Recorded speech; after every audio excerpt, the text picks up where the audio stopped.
This is Winnipeg Sports Talk Daily with Andrew Hustler Paterson and Michael Remis.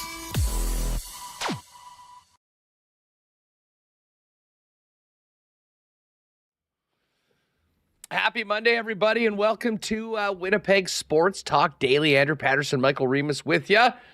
Lots to get to coming out from a very, very busy weekend in sports. Hasn't been a great start to the new year, though, for the Winnipeg Jets. Still looking for win number 1. And Connor Hrabchak still looking for win number 300 after a home ice loss in regulation to the Detroit Red Wings, 4-2, following up that OT loss on Thursday to the Anaheim Ducks. So the Jets shut it down for a couple days. I believe yesterday was supposed to be already a day off. Today, also a day off for the team. Couple days away from the rink. And they'll get back at it tomorrow as the Nashville Predators return to where they started their road trip a week or 8 days ago, I guess, or a week ago today, 8 days from tomorrow, where the two teams will play. So Mike McIntyre will join us from the Winnipeg Jets. We'll hit on the weekend, look ahead to a very busy week for the Jets with the Preds here on Tuesday, and then a big-time back-to-back at home on the weekend. The LA Kings coming in on Friday night, and then the Colorado Avalanche on Saturday. So lots of Jets topics to get to, lots of NHL news and notes to discuss. And, of course, the NFL regular season is over. Very disappointing game for Sam Darnold and the Minnesota Vikings last night. The Lions get the number 1 seed. We'll look at the playoff matchups and what is to come for Super Wildcard Weekend, as well as coaches getting pink slips. Patriots certainly didn't take very long to tell Jared Mayo he wasn't coming back. I'm not sure whether he was even in the tunnel after shaking hands with Sean McDermott from the Buffalo Bills before the Patriots put out the press release that he was one and done as their head coach. I expect Mike Vrabel to be the next guy there, but we'll see how that works. So NHL, NFL, and we'll also wrap the World Juniors, although I don't think as many people were paying attention to the World Juniors on the weekend after Canada bowed out in the quarterfinals. But Alex Adams, who's doing a great job covering that for Sportsnet out in Ottawa, will also join the program. And Connor's going to come on later on. We'll get his thoughts. And I also want to see, he was out in New York last week, how MSG was. He was at that Rangers-Bruins game last week, but we'll kind of get his thoughts on the upcoming playoffs. And he's a free agent now. The Niners, not part of the postseason dance for the first time in a while. So he'll be a very nice well, I shouldn't say. He may have some biases against some teams that he hates as a Niner fan. But anyways, we'll have some fun talking NFL a little bit later on in the program. Listen, just before we get going, welcome to everybody in chat. Hope you had a great weekend. Thanks for being with us. Hit that thumbs up. And if you haven't already, please make sure to hit the subscribe button here on the channel. And a big welcome to all of our podcast listeners who are making us a part of their day each and every day. Hey, and a huge thanks to the sponsors that make WST happen each and every day. Of course, our friends at CoolBet Canada, Princess Auto, Rollies Transfer, Manitoba Battery, fansfirst.ca, Canadian Club, Wallace & Wallace, the Winnipeg Jets, F Apparel, Little Brown Jug, Royal Sports, Boston Pizza, and we will get to a why not question of the day for our friends at Not Auto Corp at Waverly and McGillivray a little bit later on. Let's get this show on the road and get Michael Remis in here. Remo, what's up? How was your weekend? Hey, great weekend. A little cold. Had to boost the car a couple times. Didn't have it plugged in. Lesson learned, but good. Do we need to walk you down? Do I need to walk you down personally to Manitoba Battery to get you set up? Donnie's probably going. We've been telling you every day, get ready for winter. Don't be that guy that needs to be Mr. Boost. I was that guy. Thankfully, I'm able to do that myself. So I thought about calling Donnie. I was thinking about him over the weekend to get my battery checked, to be honest, see if it's at full capacity.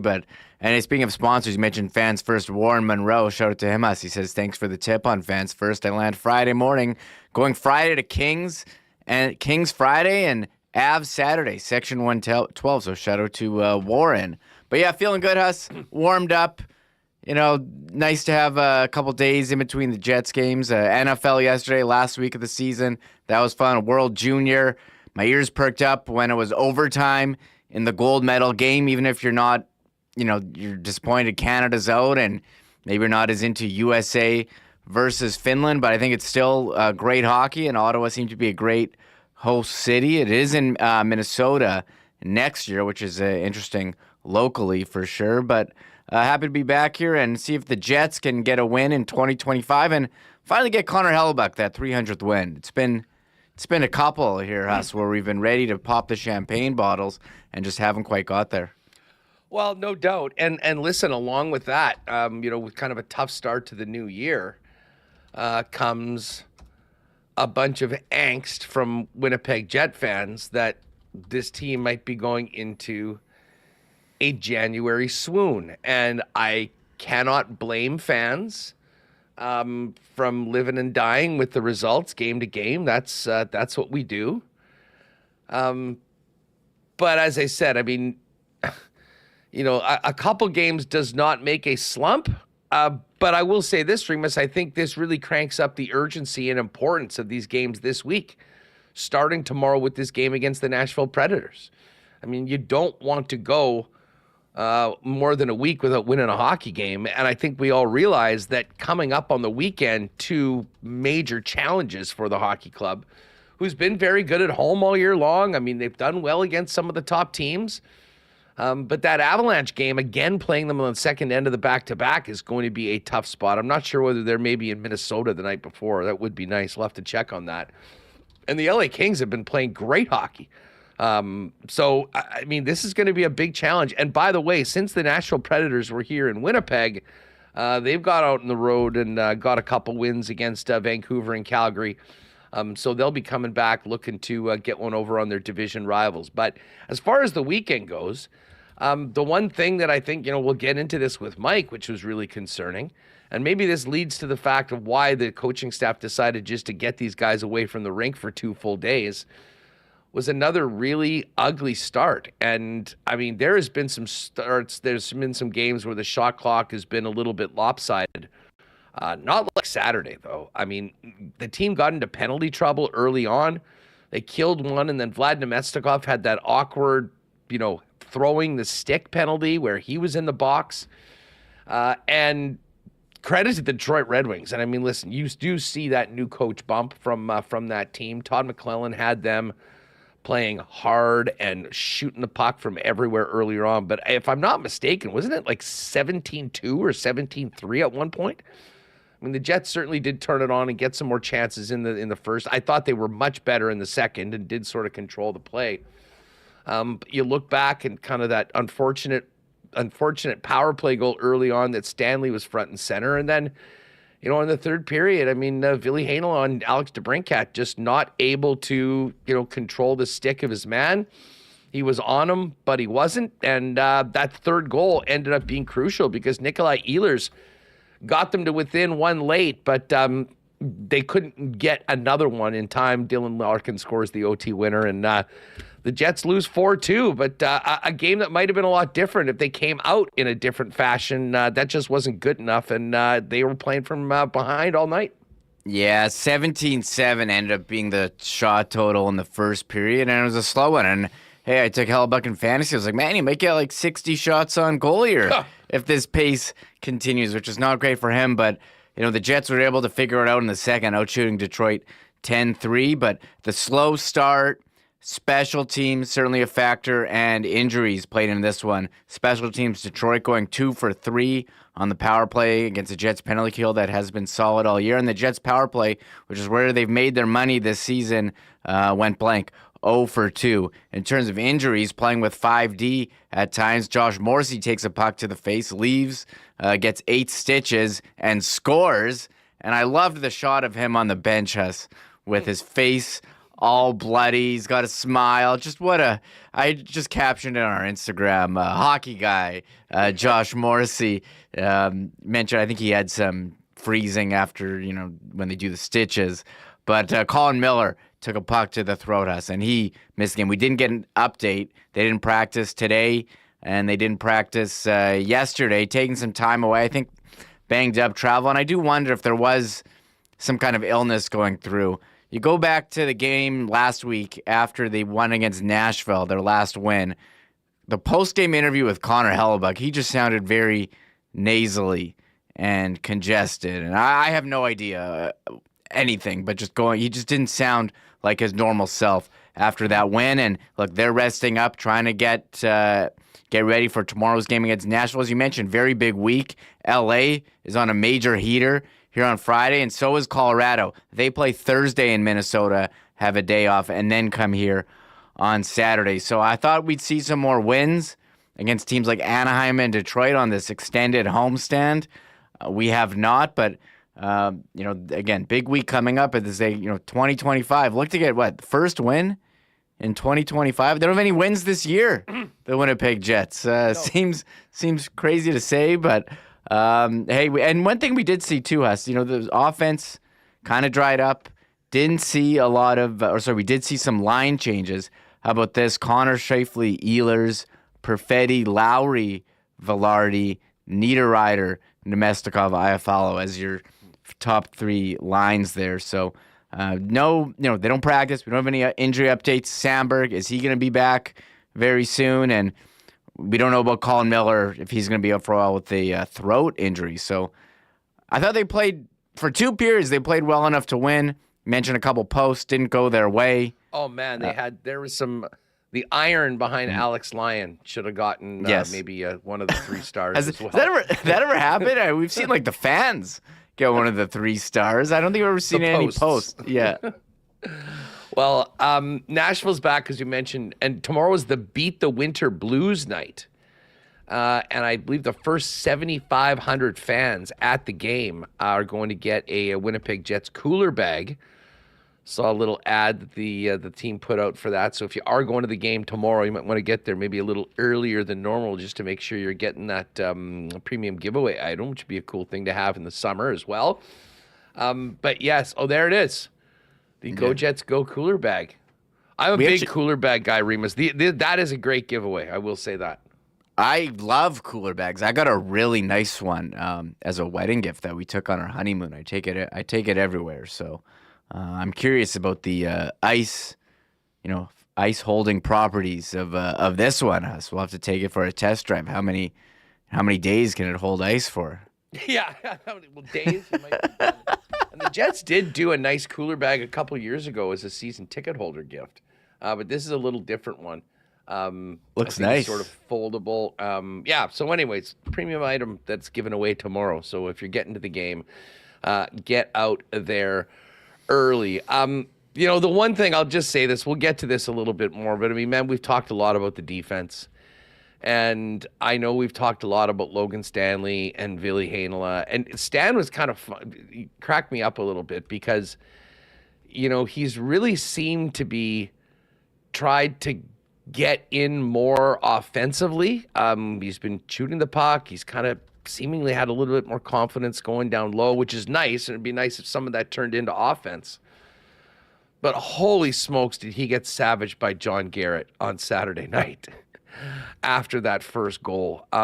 Immediately the goal went in, and I don't know whether it was Jet fans that were doing the Hockey Night in Canada broadcast, but they went immediately to the Stan cam, and then showing him kind of stick out his leg, trying to block that shot. I think John Garrett said that's a let's just call it a very unorthodox way to block a shot. And Hrabchak didn't seem very pleased after that one as well. And then, I mean, in the third period, I think there's been some times where Ville Heinola has done some good things. But, I mean, if you can't tie up your guy in a situation like that and allow him to bat that puck in, that's the worst thing that can happen for Ville right now, who's trying to earn confidence from the coaching staff that, he can play meaningful minutes. And I know we were talking about Jonathan Toews last week, and we'll continue to talk about the forward group and, a hole in the lineup, what might be plugged. With the fact that Colin Miller is injured, and we'll see how long he's been out for. It'll be nice to get Dylan Samberg back. I mean, I do wonder at what point, whether it's a trade deadline or does it happen earlier, that the Winnipeg Jets try and maybe work on another body or two in for the blue line. But we've talked about it. This was going to be the month of opportunity for both of those guys. They both had a lot. Stanley more than Ville Heinola, but you come out of that game kind of thinking similar things that we had before, that if this team was ready for the playoffs, would either of those guys be in your lineup? Would you feel comfortable with it? And I'm not sure there's many people saying yes. Yeah, I think that's going to be a topic moving forward. Dylan Samberg, I think this injury has really exposed, the need for an additional defenseman at the trade deadline. We're counting down. We're now 2 months away. I saw James Merle tweet out 60 days until the deadline. Number 2 center, which, the scoring's drying up on the power play and the top line. They haven't had consistently another line stepped up. That second line, Perfetti, Ehlers, Domeskov, they've been cold for a while. And the defense, I thought Dylan Coghlan, he's been solid when in. We'll see if he gets in tomorrow. And Hayden Fleury, when his role was pretty good as the third pair, but he's injured. So they've had to, count on Stanley and Heinola. And you mentioned Stan on the first goal flopping around there, and Heinola not able to tie up his guy. You can't have your third pairing guys make mistakes. And even on the forwards, David Gustafsson takes a penalty that Detroit capitalizes on as well. So, I know we spend a lot of time here, maybe we spend too much time hand-wringing over these lineup changes because they are the only changes they're making, so you can debate them. But when you have a game where Stan goes out and takes 3 penalties, now that was a while ago, wasn't great, or you see Heinola not able to tie up his guy, they do beg the questions, hey, who do we need to put in here, or who do the Jets need to put in to get the job done? Because it was unfortunate to see him right there. Pat Kane throws the puck and it ends up in the back of the net, and that was the difference. 3-2. Ehlers tips one in, had some life, tried to score at the end, but Larkin did ice it with the empty netter. And I know the Red Wings, you said, do seem to have the new coach bump. Todd McClellan has come in and whipped them around and got them to play some winning hockey. But that was a game the Jets could have won, and I think you can point to that first period where they were outshot very severely, Huss, and the penalty special teams differential as well. It's funny how that new coach bump works. I'm just looking right now. I believe they lost 4-0 to the Blues, and Lalonde was fired. And then they lost to the Maple Leafs in their first game out. But since then, they've rattled off 4 wins in a row. They beat the Caps 4-2. They beat the Penguins 4-2. Seabus 5-4, and then the Jets 4-2, hosting Detroit, hosting the Sens right now. So still 1 game under 500, but a lot closer now to the likes of Ottawa, Tampa Bay, Boston. So maybe they did it just in time, and they'll be seeing the Red Wings make a push. I thought they looked pretty good last night, but as I said, on Saturday night. But the Jets' start really left a lot to be desired, and that was a big reason why they were playing catch-up for as long as they were. Let's hear a little bit from post-game on Saturday. Here's Scott Arniel on the Colin Miller injury and playing down to 5 defensemen. Throat, so yeah, pretty serious. We'll just wait and see. So it's got to get looked at here and a little bit more, and then we'll have a little bit more of an idea tomorrow. So.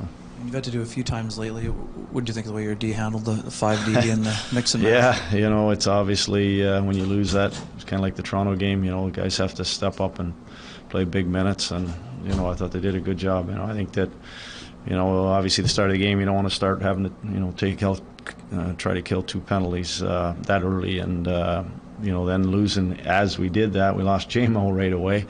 He was gone. He got hit with a puck. So kind of a lot of things happened in that first period, got us out of whack, but took over the second, took over the third. There was a lot of chances. We outchanced them. And that we had chances. We had some posts. We had some looks. But at the end of the day, it just obviously they came out on top.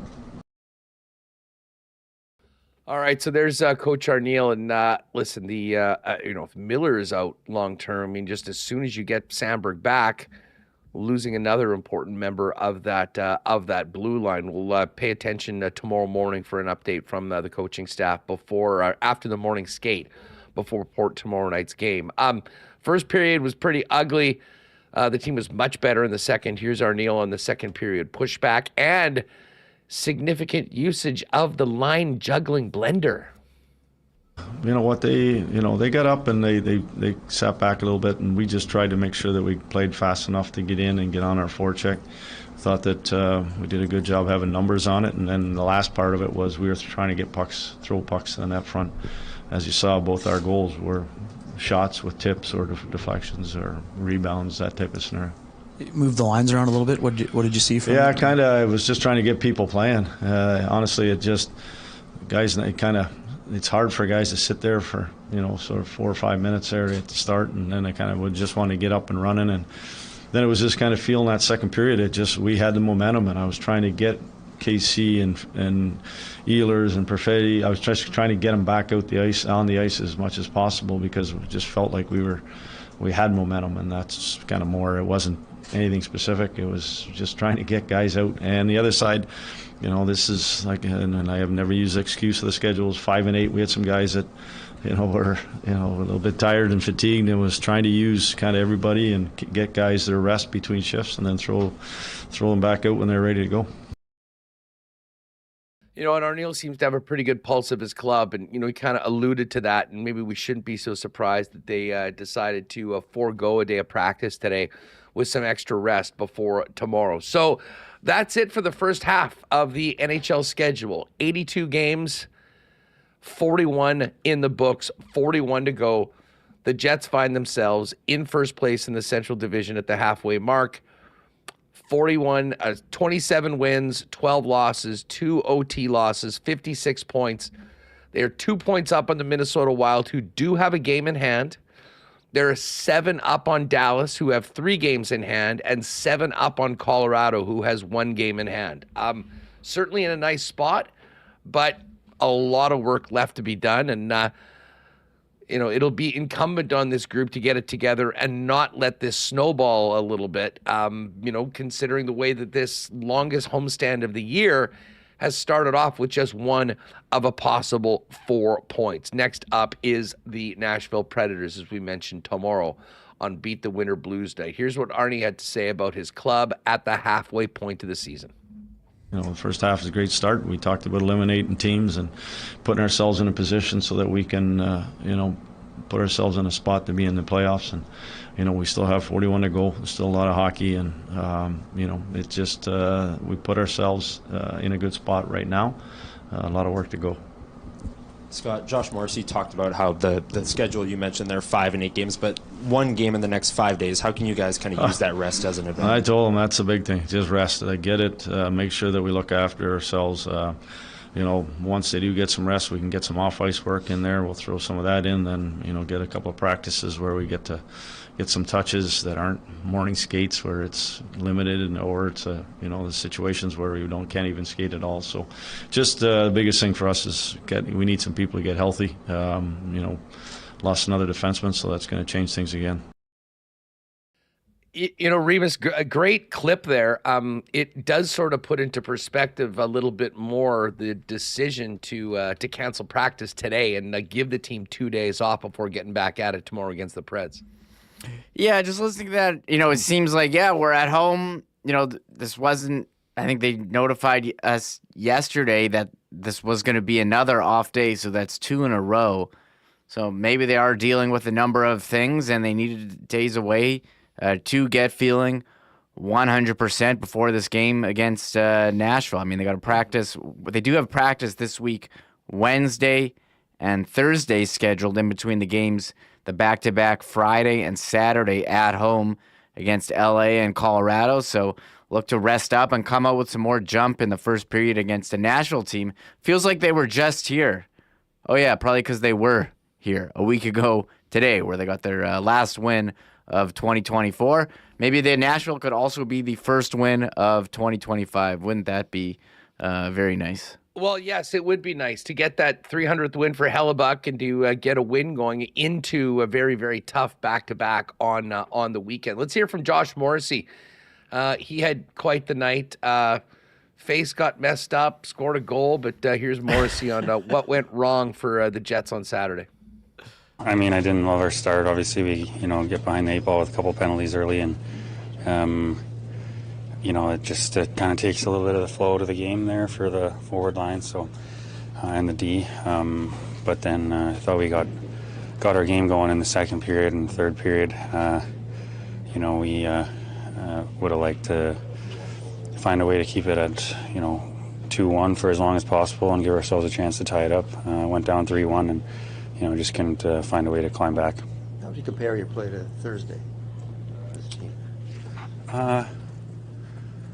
I mean, I think, in the second and third period, and I missed a lot of the first period, so I didn't see it. But in the second and third, we had the ice tilted a lot towards their end.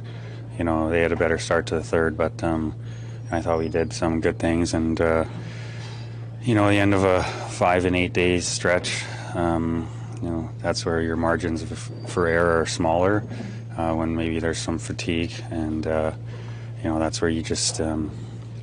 we need, special teams to step up, obviously, on the power play or PK, and sometimes that can be the difference. But just little details in a game like that where, we're at the end of a good stretch of, tough stretch of hockey schedule-wise, and we just need to find a way. Here's one more from Morrissey, just discussing his injury and all of the iron that his team was hitting on Saturday night. Obviously, some of those go in different game, but there's posts every game. Sometimes you're on the right side of it, sometimes you're on the wrong. So, but I thought we did a lot of good things there in the second period especially, and just couldn't find a way to get back. How much that hurt? Doesn't feel great, but not as bad as last year's. Yeah. Do you know how many zippers it was? I think he originally said 8 maybe, but I wasn't counting. You have to freeze it then too to be able to come back or no? Yeah, and they do freeze it as best they can, but obviously, hey, it's not the first time I've had stitches. Not the first hockey player to get them. So. Yeah, definitely had the full hockey guy look there last night, especially with that bit on the bench with kind of a wry smile on his face, being all messed up. We're going to get to more Jets talk coming up with Mike McIntyre. But as we mentioned, tomorrow night, Beat the Winter Blues night. First 7,500 fans get that cooler bag.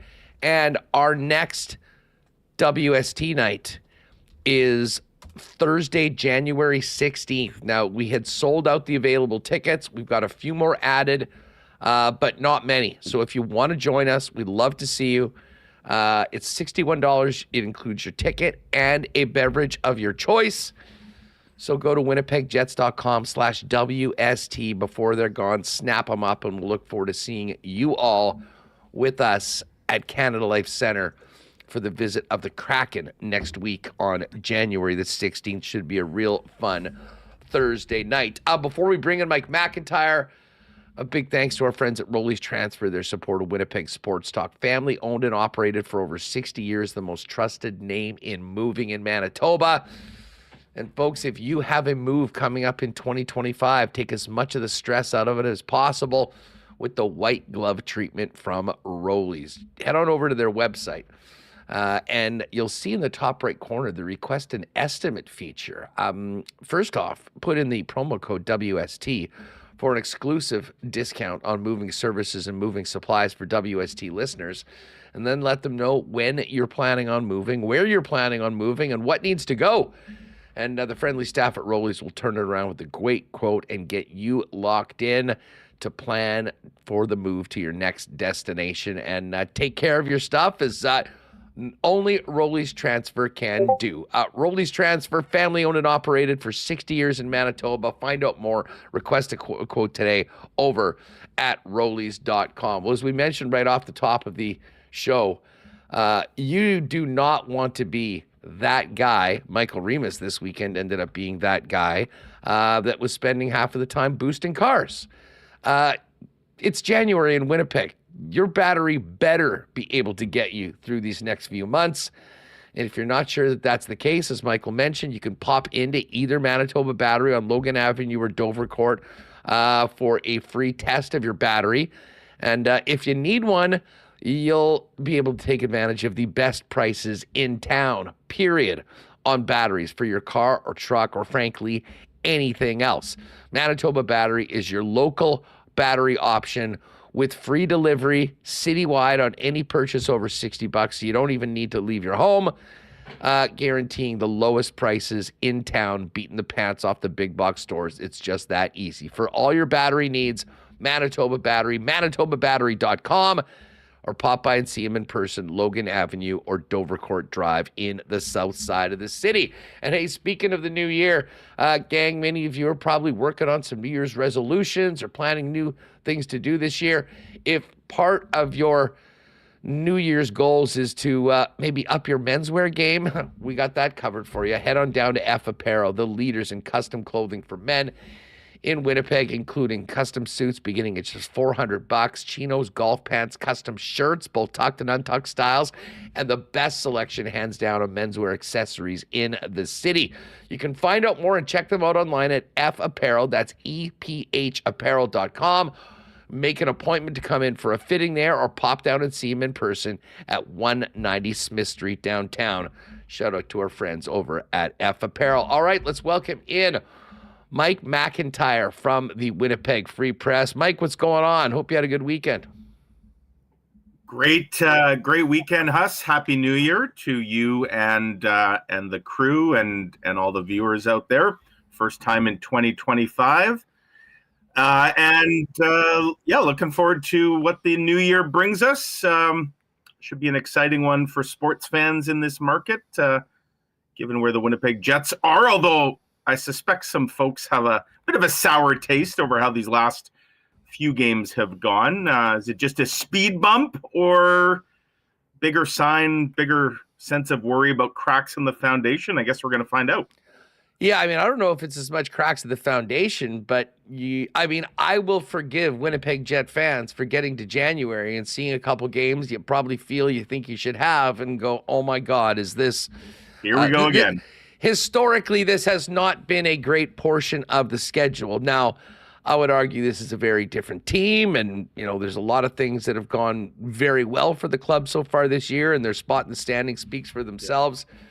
But we all know how long of a regular season it is, Mike, and there are some real ups, and the Jets have had many in the first half.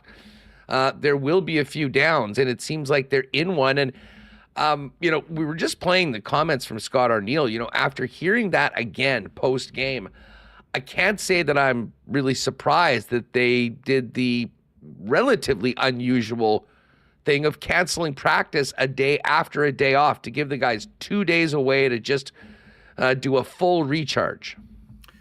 Yeah, this is the first time the Jets. Hey, hold on one sec. Mike, Remo, you got that feedback thing on? Got a bit of an echo in here. Yeah. Reem? Yeah, I'm just turning it off. Sorry, Mike. Okay. There we go. You're good. Much better. The Jets have not had 2 consecutive days away from the rink all year. And, that was a bit of a surprise for those unaware. The Jets were always going to be off yesterday. That was their scheduled CBA day off that teams have once a week on average anyways. But today they were supposed to return to the practice rink ahead of tomorrow night's game. And word came out last evening that they were going to take a bonus day away from the rink. You look at the schedule, I guess, post-Christmas, the Jets had played 5 times in 8 days. There'd been a little bit of travel in there with the quick trip to Denver. And, the Jets just look at their play, right? They were making some uncharacteristic mistakes, some self-inflicted wounds. They didn't look quite like the team that we've gotten used to seeing this year. So that bonus day away, we'll see tomorrow, obviously, if that proved to be fruitful. One thing it'll do, Huss, it should eliminate any excuse. Not that this Jets team this year has really trotted out excuses when they've had a poor game, but they should be coming out tomorrow with no shortage of energy as they face a Nashville team that is at the end of a very long road trip, one that has already brought them to Winnipeg 8 days earlier, and here they are again as they close it out. So the Jets should be the more rested team. The Jets should be a motivated team. We'll see if that can translate onto the ice. But, they've had a lot of hockey as of late. You look at the games played, like the Jets are right up there among the teams that have played the most. So what that says is in the second half of the season, the Jets are going to get a little more rest than a lot of other teams who'll have to play catch up. We'll see if they can use that rest to their advantage. Mike, I want to kind of dive into the line changes and the defense and, some other topics. But just speaking of these games this weekend, Connor Hrabchak has been in net for the last 2 games. He's still looking for win number 300. I would assume that with the 2 days off, he probably goes tomorrow night. And then you've got these 2 big-time opponents coming in on the weekend on back-to-backs. LA Friday night, and then a massive divisional game in the second game of those back-to-backs with the Colorado Avalanche. When do we see Eric Comrie next, do you think? I actually think we may see Eric Comrie on Friday. I think the Jets would likely do something they haven't done this year, which is flip the order when it comes to back-to-backs. That'll be, if I'm correct, Huss, that'll be their 5th set of back-to-backs coming up. They've had 4 already. Eric Comrie has played the back end of the back-to-backs all 4 times. The Jets are 0-4 on the back end of back-to-backs. They're 4-0 on the front end. And I do wonder if we see a flip-flop, not so much because of that 4-0/0-4 split, mainly because of who the opponents are. Not to say the Jets would take the LA Kings lightly, not at all. As you said, they're going really well too. But the Avalanche are the divisional opponent who Eric Comrie just played against, last week. Do the Jets want to run out Eric Comrie, essentially twice in what would be 11 days against a divisional opponent? I suspect not, especially a hard-charging divisional opponent like Colorado. And unlike the other back-to-backs the Jets have had this year, there's no travel involved in this one. They're at home for both. So I could see a scenario where Connor Hrabchak plays tomorrow and then not until Saturday. Now, some will probably wonder, could he play both games this weekend? And I suppose anything's possible. I just don't know, Huss. Here we are at the midway mark of the season. The Jets have played 41 games. Connor Hrabchak has started 32 of those 41. So he's on pace for 64 starts, Eric Comrie 18. And that doesn't factor in the 4 Nations, where he likely is going to get a few more starts. If you're the Jets, do you want Connor Hrabchak approaching 70 starts when you hit the playoffs in mid-April?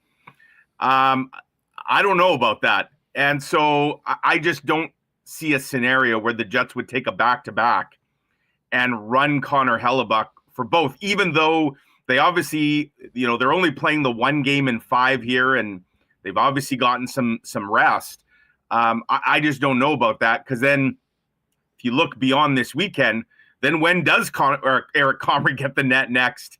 The Jets don't have back-to-backs for quite a while after this weekend. I don't have the schedule in front of me, but I don't believe they play back-to-backs for a bit. So finding another start for him would be tough. So yeah, it is interesting that, to me, Connor Hrabchak hasn't looked as sharp as we're used to seeing him these last couple games. Is it, just knowing that he's a win away from 300 and joining a pretty exclusive club? Is it just some fatigue? I don't know. But I suspect we're going to see the best version of Connor Hrabchak as early as tomorrow again. So, honestly, I'll push back a little bit on that. Like, I mean, to be honest, I went through the Anaheim game again. And I mean, if you saw the goal, like what it took to beat Connor Hrabchak, a flip, a deflection, off the post, off of him and in. I mean, there was just a few breaks that went in. I mean, it wasn't like he was just getting beat or anything like that. Yeah. And I would say, like, if he wasn't Connor Hrabchak, that game's 3 or 4 zip after the first period on Saturday. Like, he was the one guy that actually kept their team in the game, I kind of thought, at least in the first 20. Yeah, he was better on Saturday than he was against Anaheim. Now, I thought 2 of the 4 goals against Anaheim, he'd probably tell us he wants all 4 back. I thought the one-timer kind of through the wickets sort of surprised him. And again, Huss, to me, that was more a product of Hrabchak doing some things we're not used to seeing. Like, there seemed to just be more movement to his game. He not quite the usual big and boring that we're so used to seeing. A little more fluidity, if you will, in the crease that is a bit unusual for him. And I thought that one-timer was a good example where maybe the normal big and boring Connor Hrabchak is already in place to make that save. And then, the overtime winner, it was a great shot for sure by Troy Terry. I suspect, though, and maybe it caught Hrabchak a little by surprise where he went with the shot, but that's probably one that Connor Hrabchak, I'm sure, would tell us that he expects to stop more times than not, maybe 7 or 8 times out of 10. But give credit to the Ducks. Hey, the Ducks are no pushover, Huss. They won again last night. They almost beat Edmonton for the second time in a week, the night after they beat the Jets. Like, they are a lot better than their record. And, the game the other night, obviously the Red Wings came in. Like, the Jets seem to be catching teams kind of at the wrong time, if you will. Yeah. The Red Wings came in. They had won 3 in a row. Now it's 4 in a row. So, now Nashville comes in and they're feeling a lot better than when they were here a week ago. So it just seems to be that the Jets are always hitting these teams when they're on a bit of an upswing, if you will. Mike, get this. I've just been going through the schedule. Yep. The Jets' next back-to-back is on the 26th and 27th of February. And they have one other back-to-back in March on a road trip out east. They go with Philly on the 6th and New Jersey on the 7th of March. Yikes. Other than that, there's rest between every game. How does Eric Comrie get to 20 starts this year? Or does he? He's got 2 more starts. I just went through it. And that's assuming that he plays one this weekend, and we just sort of threw out the possibility with the 2 home games that they could. But yeah, I don't know. I mean, they'll have to work him in somewhere, right? But I don't know, Huss. This is the classic case, I think, again, where the Jets, it's going to be hard to help themselves. You have the best goalie in the world. You're pushing for first in the division. You're pushing for first in the conference. You're pushing for first in the NHL. That's a hard ask to just ease off the gas, if you will. And you can talk all you want about, at the beginning of the year, and we got to make sure we get his rest in and whatever. When you're in the heat of the battle, like, it's sometimes hard to get out of your own way. So, yeah, I guess if take the under maybe on 20 overall starts by the time the year is done. And yeah, I don't know what the sweet spot is for Connor Hrabchak. Certainly there will be people who look at the last 2 playoffs and they will argue, because Connor Hrabchak has not been as good in the playoffs as he was in the regular seasons, they will say that that's a product of overplaying him. And yet here we are with the very real possibility that he may end up playing more this season than he has in the last 2, especially when you factor in the 4 nations. So, again, Connor Hrabchak, if you ask him, he wants to play every game.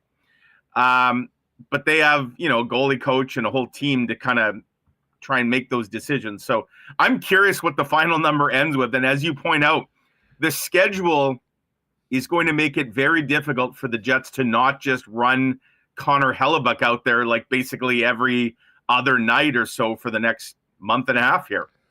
Well, and listen, I'm on record not being as concerned about that as some people. Some people really dive into that. I maintain that I mean, you could have had, Martin Brodeur in his prime playing for the Jets last year in that playoff series, and it wouldn't have looked much different.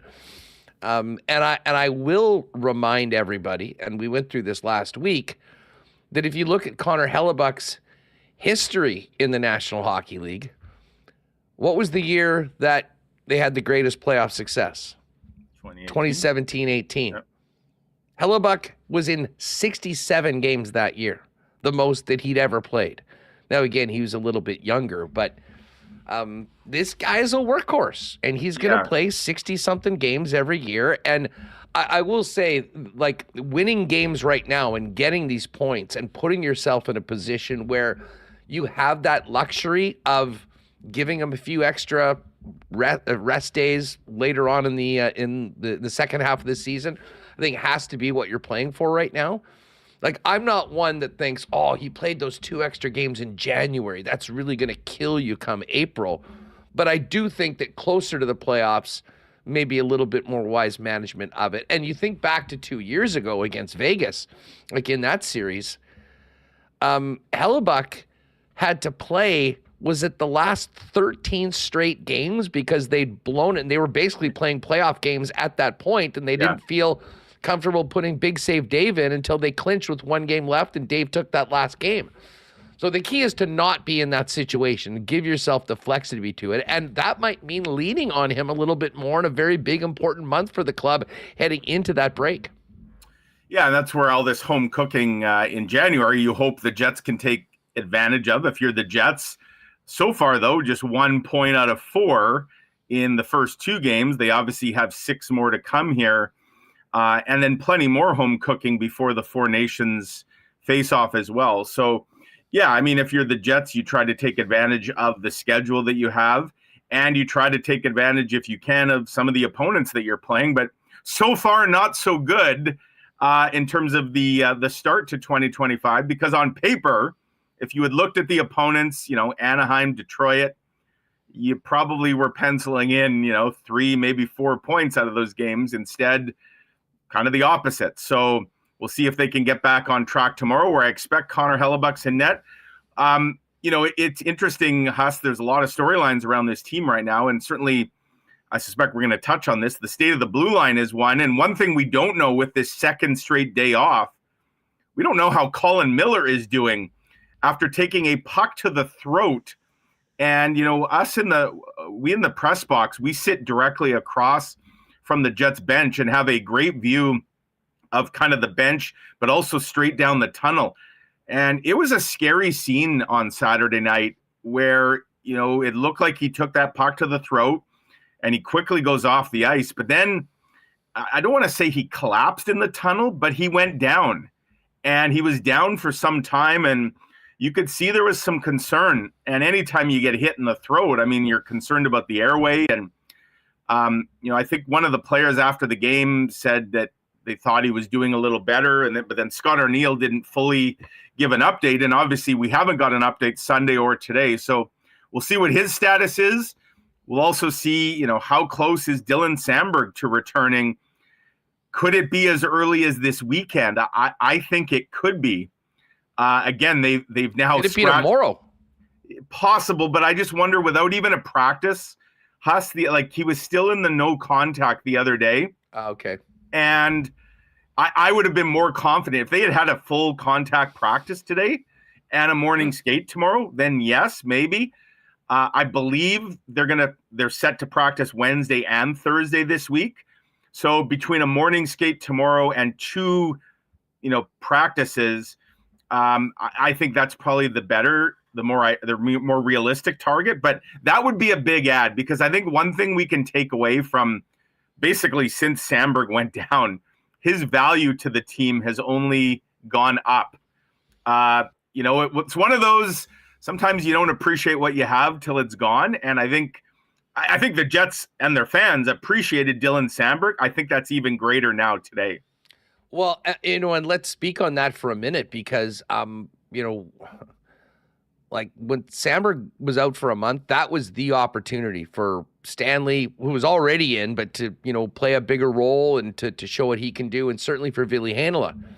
And it wasn't lost on me, or I think many, that on the first goal, it was the stand cam right afterwards, and on the third goal, it was the shot of Ville Heinola looking up. I've been left wanting more from both of these guys, knowing that this opportunity had been presented itself, and the timeline wasn't changing. With Dylan Samberg coming back, albeit the availability of Miller will certainly, change what the options of the coaching staff is. But how would you assess both of those players during this period of time that Dylan Samberg hasn't been playing, and what might that mean for general manager decisions or coach decisions moving forward when he's back? Well, to do a mixed sports metaphor here, I think it's been a big swing and a miss for Logan Stanley and Ville Heinola. I really do. I don't think either of them has done nearly enough to make any kind of compelling argument that they are among the 6 best defensemen the Jets have when they're healthy. And if anything, Huss, if the Jets get to a point where they're healthy, I think the play of both those guys in some ways has moved them further down the depth chart. I think like Hayden Fleury, I think opened a lot of eyes by some of what he was able to do. And I wonder when Hayden Fleury's back, if he's not the third pairing left defenseman now, ahead of Stanley, ahead of Heinola, and nobody would have projected that coming into camp. Fleury and Coghlan were going to be the 2 guys put on waivers. I also think if Colin Miller is out for any period of time, and again, we won't get an update till the morning skate tomorrow, to me, that's a chance now for Dylan Coghlan, who I've liked what I've seen of Dylan Coghlan. He's only played, 3 games? But he's a right shot. And rather than move someone to their offside, I just wonder if that would present an opportunity for Dylan Coghlan to step into Colin Miller's place if he's out. So, yeah, I just think, yes, opportunity was absolutely knocking for Stanley and Heinola, and I just think neither of them has really seized that opportunity in any significant way. And, that's good information, I guess, to have if you're the Jets and if you're Kevin Cheveldayoff, because to me, Huss, the trade deadline's March 8th, so almost 2 months to the day. Maybe it's the 7th or 8th? Yeah, it's the 7th. 7th. So, if anything, I think some of what you've seen over the last bit here with some injuries has probably only added a little extra urgency when it comes to the Jets and some of the shopping list, if you will, that they'll have when we hit the trade deadline. Well, I'm with you on that. And while we're talking about a shopping list, just back to our goaltending conversation. We know they love Eric Comrie. Eric Comrie has had a tough time grabbing wins, certainly in the last month plus. Do you think that they are comfortable with that position, and might they also look for maybe a more established veteran goaltender to join the mix at some point? Because, I'm not sure that it's Eric, and I don't think it's Kaapo Kähkönen either, despite both of those guys being on the within the organization and signed. Yeah, and I think internally, Huss, the hope was that they had that in Kaapo Kähkönen. And again, I haven't watched a whole lot of Moose games this year, so I'm not really in a position to. I can see his numbers, right, and they're not good at all. But neither are Thomas Milich's, and Milich was like the MVP of the Moose team last year. Neither goalie is lighting it up, but I don't know if that's because of their play, or more a product of what's happening in front of them. I do know this. When the Jets lost Kähkönen on waivers to Colorado, they were upset because they like a lot of what the raw tools that he has. And out of training camp, they wanted him to go down to the Moose and they had some things they wanted him to work on that they thought that if they could get him, if they could tweak some things with him, they could turn him into a bona fide backup for sure to Connor Hrabchak. Now, here we are midway through the season. His numbers with the Moose are not good. And so I don't know how comfortable the Jets are. I think no matter what, it's always going to be a big drop-off from Connor Hrabchak. And so there's a bit of Hrabchak or bust mentality when you're the Jets when it comes to your chances. But yeah, I mean, a Connor Hrabchak injury situation would be a nightmare for the Jets, clearly, for a lot of reasons. And I think part of that is I don't know how comfortable they would be with what plan B or C would be right now. But to your bigger point about trade deadline, maybe that's something they look to upgrade. I don't think at all it's a priority. In fact, I think a blue line upgrade or two. And then, something we haven't touched on yet, but look at the forward lines the Jets have been rolling out lately. To me, the need for a second line center upgrade has never, it's been bigger in previous years, but it's once again kind of rearing its ugly head. Now, part of it, I think, is Vlad Nemestikov. He's playing hurt. He's not really taking many faceoffs, and he's banged up. But look at what they've done with the lines lately. They've moved Adam Lowry up to essentially be the second line center. And as great as Adam Lowry is, and while you use his shutdown line kind of like a second line, I don't know that Adam Lowry as your second line center on what is supposed to be a scoring line is a long-term solution here. And I don't know if they believe Vlad Nemestikov is really the best fit there either. Certainly as a placeholder, it's been effective. But I do think we're back to where we seem to be every year with this team. Who's going to be the second line center when the playoffs start? And it really feels once again like the answer to that question is still out there, because I got to think that's something that Kevin Cheveldayoff will look to address. I don't disagree with you. However, I will point out that Adam Lowry this year already has 10 goals. He's on a 20-goal pace, and, for in the mid-40s. And that's being done without any role on the power play. So he actually has been quite productive, but I think we all agree that there is a hole. I mean, the minute you move Lowry to that hole, that takes away from his line, which has been so good playing in the role that he has been. Well, I mean, I have to ask you the obligatory question that we touched on Friday. What do you make of the rumblings that a certain Winnipeg native with a bunch of Stanley Cup rings, Jonathan Toews, might be entertaining an NHL comeback, the fit and what he might be able to do for the Winnipeg Jets? Where are you at on that, Mike? Knowing that we still need a lot more information as to where he's at. Yeah, I mean, he's resumed skating, and he seems Captain Serious seems very serious about a comeback. And it would make sense for a number of reasons for the Jets to at least be sniffing around. First of all, I mean, the story would write itself, obviously, right? Hometown boy. And while the Jets, attendance has certainly ticked up here, things are trending in the right direction. A guy like Jonathan Toews, the name value, the name recognition, hey, that'd be that wouldn't hurt in the ticket selling department, I imagine, with a lot of the fans out there. I don't know what he has left in the tank, and it would probably be unrealistic, to expect a guy that hasn't played a game in 2 years to jump in and be the second line center on a contender. Could he be a fourth line center, like a depth add? I think he probably could be, along with all the other intangibles that he bring. Could kill penalties.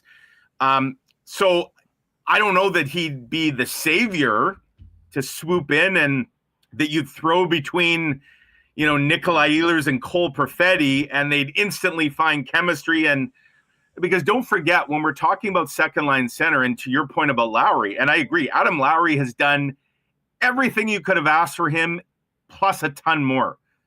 But is Adam Lowry the key to unlocking Cole Perfetti and getting the most out of Nikolai Ehlers, I don't know about that. And so I would have I would have more reservations about a guy like Jonathan Toews. But part of that is just the unknown, right? We don't know what that would look like. With his age and with what he's been dealing with physically. But it would be fascinating for sure. And so I was not surprised in the least when I heard that the Jets were one of the teams that would be interested. I got to think the majority of teams, Huss, that fancy themselves as a contender would at least be listening, because one thing we know, Jonathan Toews, it's not like you're going to have to break the bank to sign him, right? Like you're signing a late season, be a prorated deal, likely for the, very close to the league minimum or something in and around that range. So I would think it would almost be one of those low risk but potentially high reward scenarios. And why wouldn't the Jets be in on that? They should be in on that. Can I just go on record right now? It's saying I do not discount the chance that he could potentially be a number 2 center that could come in and do that. Like, put it this way, there's a lot of guys I'd bet against before Jonathan Toews. And I mean, if you go back to 22-23, when he was last in the National Hockey League, he played 53 games in that season. He scored 15 goals and had 31 points. Yeah. I mean, you're still talking about a guy that's on kind of 25-goal, 55-point pace. And that was happening on one of the worst teams in the league as they were in the midst of the tank for Bedard. And that was also before he went on this extensive healing journey. Did you read the GQ piece? It was fascinating. No, I didn't. Okay, well, but anything you want to, I'll have to check that out. But what did you learn from that? It's unbelievable, Huss. Like he's basically been like living in India, going through this like incredible recovery regime that is so unorthodox. And he went into great detail about like what he does to his body, the things that he's consuming. It is bizarre to say the least. And yet he says he feels like almost like he's found the fountain of youth in a way. So if we're to take him at his word, I wouldn't disagree with you there that if he's truly feeling and if he's unlocked, this healing within his body. Because don't forget, this is a guy who, and the numbers you just quoted, like he was dealing with long COVID and other related issues, which when you think of the endurance that is required to be a pro hockey player, like that is tough. And yet he says, he's now unlocked kind of this physical and spiritual healing that he's done. It is quite something. So yeah, if folks haven't seen the GQ article, go out of your way to find it. It is extremely enlightening, and for sure it would provide reason for optimism. I would say I'll describe it as cautious optimism that there could be some gas left in the tank for sure.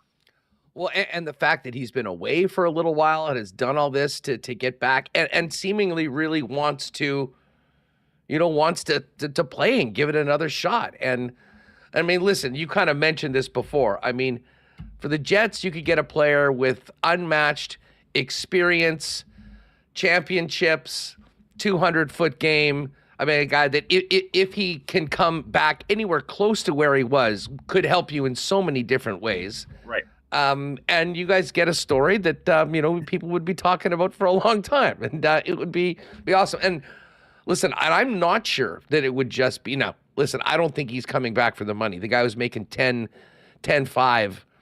on an 8-year deal. I'm sure he's set. But when he comes back, I think he's thinking, okay, what am I looking to do? I'd like to be on a team that has a chance to win. I want to be able to prove myself. I have no idea whether, that element of playing for your hometown team resonates with him at all. I mean, some guys it really does. Some guys it might actually be, the spotlight and all that. Yeah. But, I mean, for a guy that's done it all, and probably is, I think I could easily make the argument that he's the greatest NHLer ever to come out of Winnipeg, Manitoba.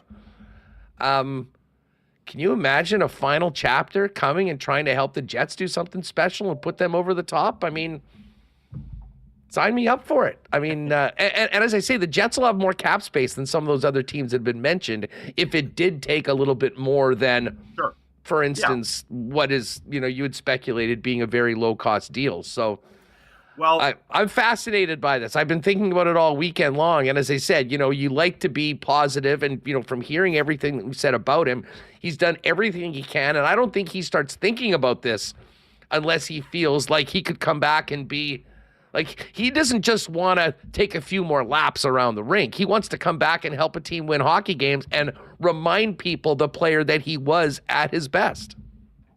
Yeah, and what better way to do that than in the hometown where the home province, you've got a lake named after you, you've got a community club, there's I think a whole bunch of other things named. And here's the other thing about Jonathan Toews, for those who aren't familiar. This isn't a guy who, left Winnipeg to go be a star somewhere else and has kind of forgotten his roots or where he came from. Like, his roots are still very solid here. He's got family here. He spends time here. This place is very important to him.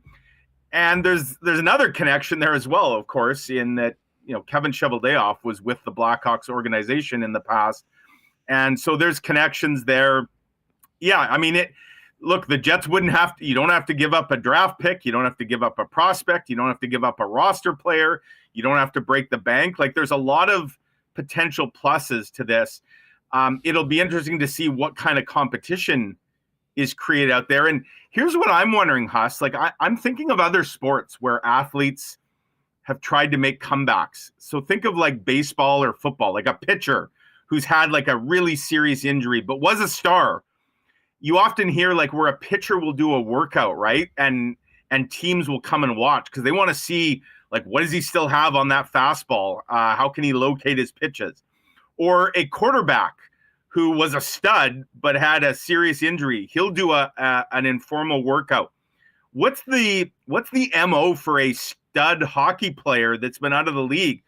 Like, is there a private viewing, or is the agent, are they videotaping stuff like as he's working out at the rink and sending it to teams so they can see what it looks like? Are teams able to come watch his workout sessions? Or are you just in the dark and just, again, it wouldn't be a huge financial commitment, but if you're banking on something, you kind of want to know what you might be getting, right? Oh, for sure. Listen, I think there would, to answer your question, yeah, I mean, I'm sure there would be some sort of viewing, hey, he was going to be doing these things, and, here's some video of practicing and just his skating. That would be 10%. Forks River Trail. Just have him go down the river trail. Like, that'll be 10% of it. 90% of it is probably going to be conversation. Yeah. Like, where are you at? What do you feel that you can do? How are you feeling? How do you fit in this team? What are you looking for? All of those things that, and listen, someone will give this guy a chance. I have zero question about that. I guess the big question is as to what he's looking for. Does it intrigue him to potentially play here? And the thing that I'll say, that this might not be the case at other times, the fact of the matter is that this is a really, really good hockey team that has already proven itself through a half of the season. Yes, that they should be in the mix for the playoffs and will have a chance to win some games and be a factor at that point, with the most obvious opportunity for a player of his skill set waiting for a player like that. So, as I said, I have no idea where it goes from here, but I am not at all surprised to hear the Winnipeg Jets have interest in it, and that is the unknown factor, Mike, that could have a huge effect on, because I mean, like, let's face it, if the Toews is not even a realistic conversation, or say he said, hey, thanks for the interest, if I do anything, I'm going to go to one of these two places. Yeah. Well, then they move on to fill those things. If all of a sudden you can get him in potentially earlier on and give yourself a pretty good idea that maybe you have one of those holes filled, it certainly can allow you to be much more aggressive, for instance, on the blue line, depending on what you're willing to give out. So, I have a feeling that this is going to be a topic that we spend quite a bit of time here on WSTU in the paper, keeping tabs on what's being said around the league, because it is something of great interest to a large number of fans of the Winnipeg Jets. It is. And to your point, Haas, I have no doubt there will be teams lining up to give him a chance. To me, the only thing that will stop Jonathan Toews's comeback is Jonathan Toews. Like, let's not forget, this is a very proud player, right? And I don't imagine what's one trait that a lot of very proud athletes have. Yes, some of them overstay their welcome. They don't know when to quit. Jonathan Toews has already walked away from the game because he felt like he couldn't perform to the level that he expects of himself. And so to your point about conversation, I think there would be a lot of value and a lot of trust in that. Like you said, Jonathan Toews, this isn't a guy who's broke and needs the money. He's already won his cups. He's got his fame. He's got his fortune. If he's coming back, it's because he truly believes there's value.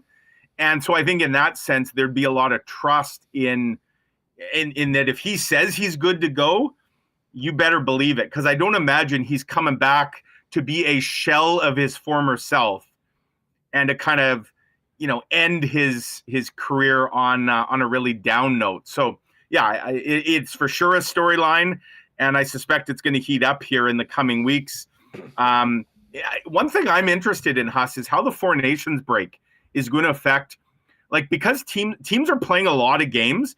When we hit that break in early February, I think the Jets will be at 56 games, right? They'll only have 26 games left, and that's in early February. Then there's that almost 2-week break. But if you're a team, look at what the Jets did last year. They added Monahan more than a month before the deadline because they identified that as a position of need. I just wonder if the trade deadline will almost start earlier this year, in the sense that teams will feel like, hey, we're running on a runway here because of all these games we're playing. Let's try and get something going sooner rather than later. I don't know the answer to that, but I think it's worth watching. Well, dude, I'm with you. And, just going back to the schedule, the Jets play the Islanders on the 7th of February, and then you've got that break. And when they come back in late February, you're less than 2 weeks from the deadline. Yeah. So, an early move a la the Monahan trade last year, I think, is definitely likely, whether it's here in Winnipeg or elsewhere. Yeah. And I think that should make those trade conversations and scuttlebutt from around the league maybe even a little bit more interesting as we get closer to, the end of this month and go in, because you'd love to have a guy that can kind of come in, sure, get settled, play a few games, and then come back. And when you're coming back from the Four Nations, you've already got that player and you're not kind of starting right from scratch, if you will, with it. Needless to say, we'll be hitting this topic quite a bit as we go forward. Great stuff, Mike, as always. Enjoy the game tomorrow, and we'll look forward to catching up with you soon. You bet, Huss. Take care. Good stuff. Hey, while we're on this topic, why not question of the day? I know there's already been lots of talk in that, but and we did this last week, but there's some people that maybe missed it. Let us know in the chat. Where are you at with the possibility of Jonathan Toews? And let me ask, what do you think the ceiling of a player is, the best case scenario, based on what we just heard from Mike coming in? That's the why not question of the day for Not Autocorp over at Waverly and McGillivray. We'll get to your fan feedback for fans first a little bit later on. Alex Adams is going to join us to wrap the World Juniors, and then Connor's going to jump on a little more Jets talk and some NFL coming out of the final weekend of the regular season. But a big thanks to our friends at Princess Auto for their great support of Winnipeg Sports Talk. Once again in 2025, Princess Auto, founded in Winnipeg, headquartered in Winnipeg, and now coast to coast, but with 3 locations in Manitoba to serve you. Panet Road, Portage Avenue West, Brandon, of course, and Princess Auto is where you'll find the best deals on the most unique assortment of tools and equipment around. Everything you need to complete that project on your list or start something new for 2025, waiting for you at Princess Auto. Visit them in store today or check them out and shop online 24/7, 365 over at princessauto.com. Big cheers on the new year as well to our friends at Canadian Club. proud sponsors of WST, and of course the official spirit of the Winnipeg Blue Bombers. Big Bomber news with Pat Neufeld re-signed on the weekend. Great news for the club.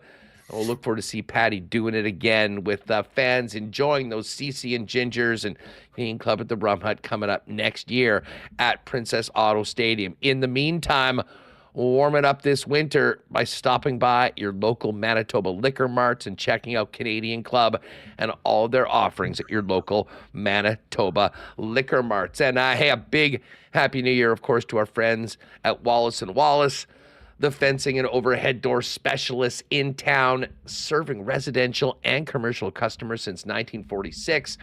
If your property needs the security and protection of a new fence, they've got you covered with vinyl, ornamental, welded wire, chain link, or wood fences.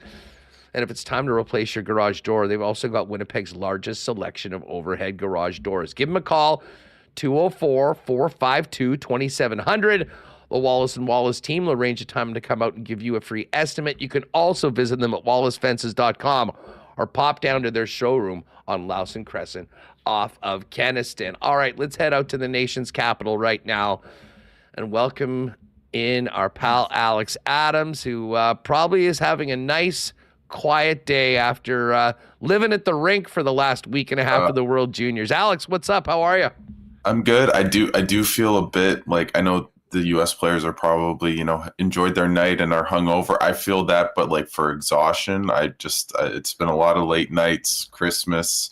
I was working, so it's good. I'm excited to get some time off, but not really because the Sens are back in action. So I'm going like that. But it was an awesome tournament, awesome turnout from the fans here in Ottawa, despite obviously Canada looking pretty pedestrian to say the least throughout the entire show. But it was a lot of fun. I'll always remember it, and excited to talk a little bit about what happened. Let me ask you first off, just on how the disappointing Canadian loss in the quarterfinal kind of affected the weekend, because this was the time where everyone was expecting Canada to be a part of it, at least into the semis.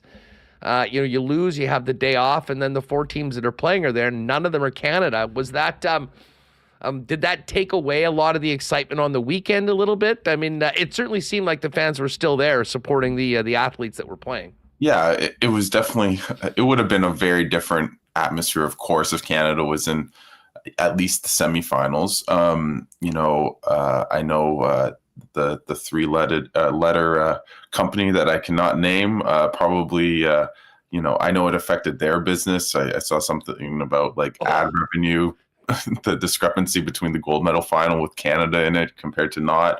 But I think the fans did a great job. They were, throughout the game, even yesterday, they were cheering for Finland and booing Ryan Leonard the whole time, every time he got the puck. Earlier, they were booing the Czech player, Peter Sikora, who obviously Cole Baudouin hit for a 5-minute major, and they didn't forget it. So they were pretty good. They were reminiscent of Jets fans with Crosby's better type esque chants from back in the day. So I think the fans did really well. Obviously, it wasn't a full house, but it was still 16,000, 17,000, pretty packed crowd, really into it. So I think good job for Ottawa fans showing up, and it was a fun tournament. For the part of the gold medal game, I mean, it certainly delivered with the thriller. I mean, 60 minutes and some free hockey. Oh, it was just back and forth. The Finns were unbelievable for the first maybe 25 or so minutes all over the U.S. And David Carl, the coach of the U.S., changed some things up. He put Steve Boyum with Cole Hudson, and then everything just kind of flipped on his head. Hudson was unbelievable. The top line of Hagens, Leonard, Perreault was just buzzing all tournament and specifically to end that game. And then Teddy Stiga with a game or a World Junior winning goal on his first shot of the tournament, which is just unbelievable. What a story. And he was pretty pumped after the game, and you could see pretty wide-eyed. So it was just an incredible game, but the U.S. was full marks. They were the best team throughout the entire tournament and deserved to win the game. But credit to the Finns, who are just such a plucky team that really good in their own zone, worked their butts off, and they had a great run. And shout out to the Czechs as well, who obviously beat the Canadians, but were really good throughout the whole tournament. Yeah, and ended up winning the bronze. I mean, a really disappointing weekend for Sweden. I mean, first off, losing to their arch rival. I mean, that's like Canada losing to the United States. And then once again, not even coming back with a medal despite being first place in the group. Tell me if we've heard that one before. And like the Finns were a big underdog team. I mean, we were just looking at the betting lines at Coolbet going into the tourney, and it kind of seemed like it was Canada, USA, Sweden, and then a big drop off. And to be honest, the Czechs were right there with the Finns, and obviously the Czechs and Finns both ended up getting medals. So, overall great. We got a chance to see a bunch of the young men that we'll be hearing their names called earlier on at the draft coming up in June. But so much of this does go back to Team Canada.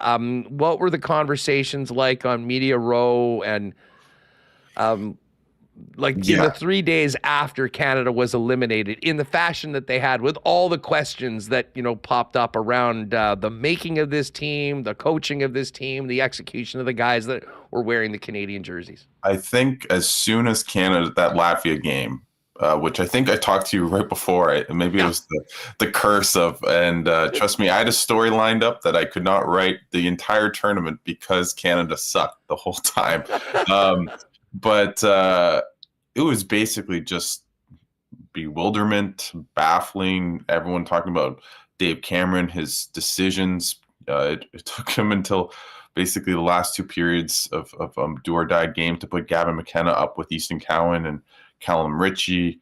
Obviously, they had Matthew Schaefer go out, but just some puzzling decisions, rolling all four lines throughout the entire tournament when they couldn't score. You'd think maybe try to change that up.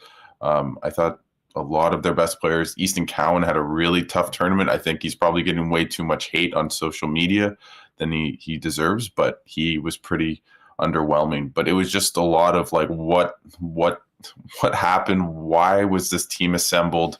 And just a lot of head nods and shakes on Media Row, talking to, Sam Cosentino, Jason Bukala, part of the Sportsnet team that know way more about these guys than I do. I don't, profess to be a prospect expert or a guy that follows these guys day in and day out. And they were just baffled by the coaching decisions, who made the team. And I think, you talk about, I think it was Scott Salmon who talked about how, he's the one to blame and taking ownership for the loss. I think there's going to be a lot of hard questions about, what does Canada do moving forward? Do they have a full-time coach, or maybe not a full-time coach, but a coach that is there year in and year out to kind of build some just continuity within Hockey Canada? I think they will, of course, look at their selection process. So there's a lot of big questions with how, the Hockey Canada brass of how they made this team, and we'll see what it looks like next year. They should be pretty good on paper. Obviously, it depends on who gets drafted and stuff like that, but they'll have Gavin McKenna, who will probably be the most electric player in next year's tournament. And I thought he had a really good tournament, even though he didn't produce.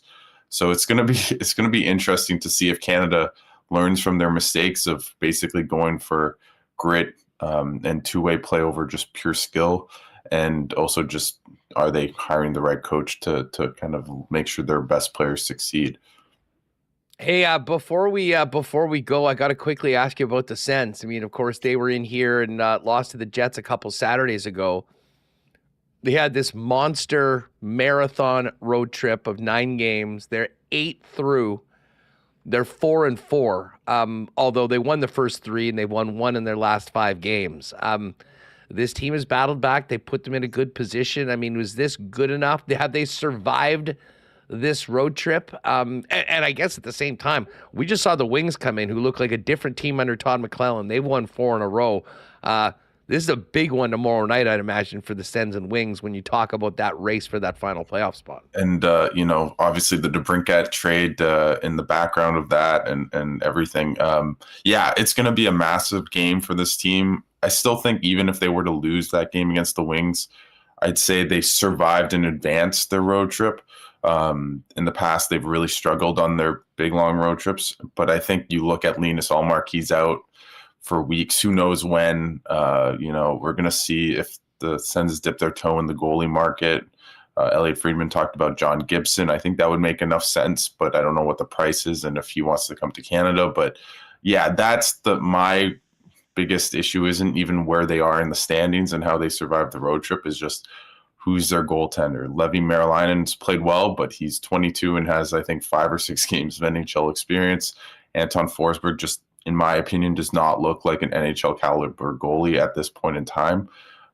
So their questions once again will come between the pipes, and so we'll see. And today, Jacob Bernard-Docker looked to have a very serious injury, so now their blue line's thin. They lost Travis Hamonic, so it's a lot of chaos in Ottawa, and hopefully things can turn around. But I think overall they're in a decent place if they can get healthy and maybe get some decent to elite goaltending from whether it's Allmark, Gibson, or whoever.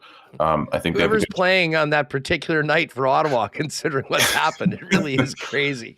Exactly. Alex, thanks so much. We'll stay in touch over the coming months as we keep tabs on what the Sens are up to out east. But great stuff with the World Juniors, and thanks again. Always love having you on Winnipeg Sports Talk. Be well, my friend. Thanks so much for having me on. Good stuff. There's Alex Adams. You can check out his coverage of the Ottawa Senators over at Sportsnet.ca. All right, Connor's going to jump on. We're going to talk a little NFL. We'll get his thoughts on the Jets as well. But listen, let's get to some fan feedback for the gang over at Fans First. Continue to get great feedback from fans of the Winnipeg Jets that have used Fans First either for buying or selling their tickets. I know I realized that I had both my pairs of seats for one of the recent games, so went in one pair and used Fans First to sell the other ones. Paid immediately the next day after the game. Great customer service. And the bottom line for Fans First from a buying perspective, no fees. You go on the site, you see what it is. What you see is what you pay, which is very different than most of the other ticketing sites, as I'm sure you will, you can imagine. Let's get to our Fans First. Now, tons coming in on Jonathan Toews. Let's see here. T-Will says it's not happening and he'll bet anybody that it won't. I might take that up, although not necessarily. He said he won't sign with the Jets. Eric Charleston said, unless Toews can skate like he did, then sure, but I don't see it happening. I mean, do you think he's coming back if he can't keep up? I would say no. Either does he trust. I love this. He's on a spiritual journey to Winnipeg. All roads lead that back to the peg. You know what? Hey, think about how many friends that you know kind of grew up, went elsewhere for professional reasons, but ended up coming back at some point. It would be a godsend for the Mikes and Kens of the world to write about. That's for sure. Let's see here. There's another one. Here's a good one from Stonewall Dave. Why not imagine he isn't a shell of his former self? There are a million elite athletes who stay too long or come back after they should because elite pro athletes are often terrible judges. Let's see here. Good Taves chat. Give him a PTO maybe. I mean, this will basically be a PTO, I think, for wherever he ends up, but it'll be, I mean, the money's not going to be a big deal. I mean, unless it's a real significant contract, which I don't think it'll be. Either to us sign him, it will be fun. And Phyllis said, only I'll say if managements are considering him, I think they're definitely considering. They'd be insane not to. He gets a PTO and that's it. I mean, what's the difference in then a PTO than signing a guy for the rest of the year? I mean, there's not much. There'll be competition for this guy. Someone said they should do it just for the marketing things. I mean, listen, the only way, the best marketing is winning in the playoffs. And can this guy help you do it? Absolutely. If you think he can, will be, yes, there could be a number issue if Toews comes back with the Gus Bus wearing number 19. And then Dom Zappi, if they sign Toews, sign him for the rest of the season, not going to overpay. Let's see here. I don't mind the thought that this is actually beneficial to him, like being away for a couple years and doing the full healing and coming back. I mean, a lot more than just playing through it. And then David D says, getting JT would be romantic, but that is about it. And then Styles T says, this chat is so negative, it's unreal. I'm with you sometimes.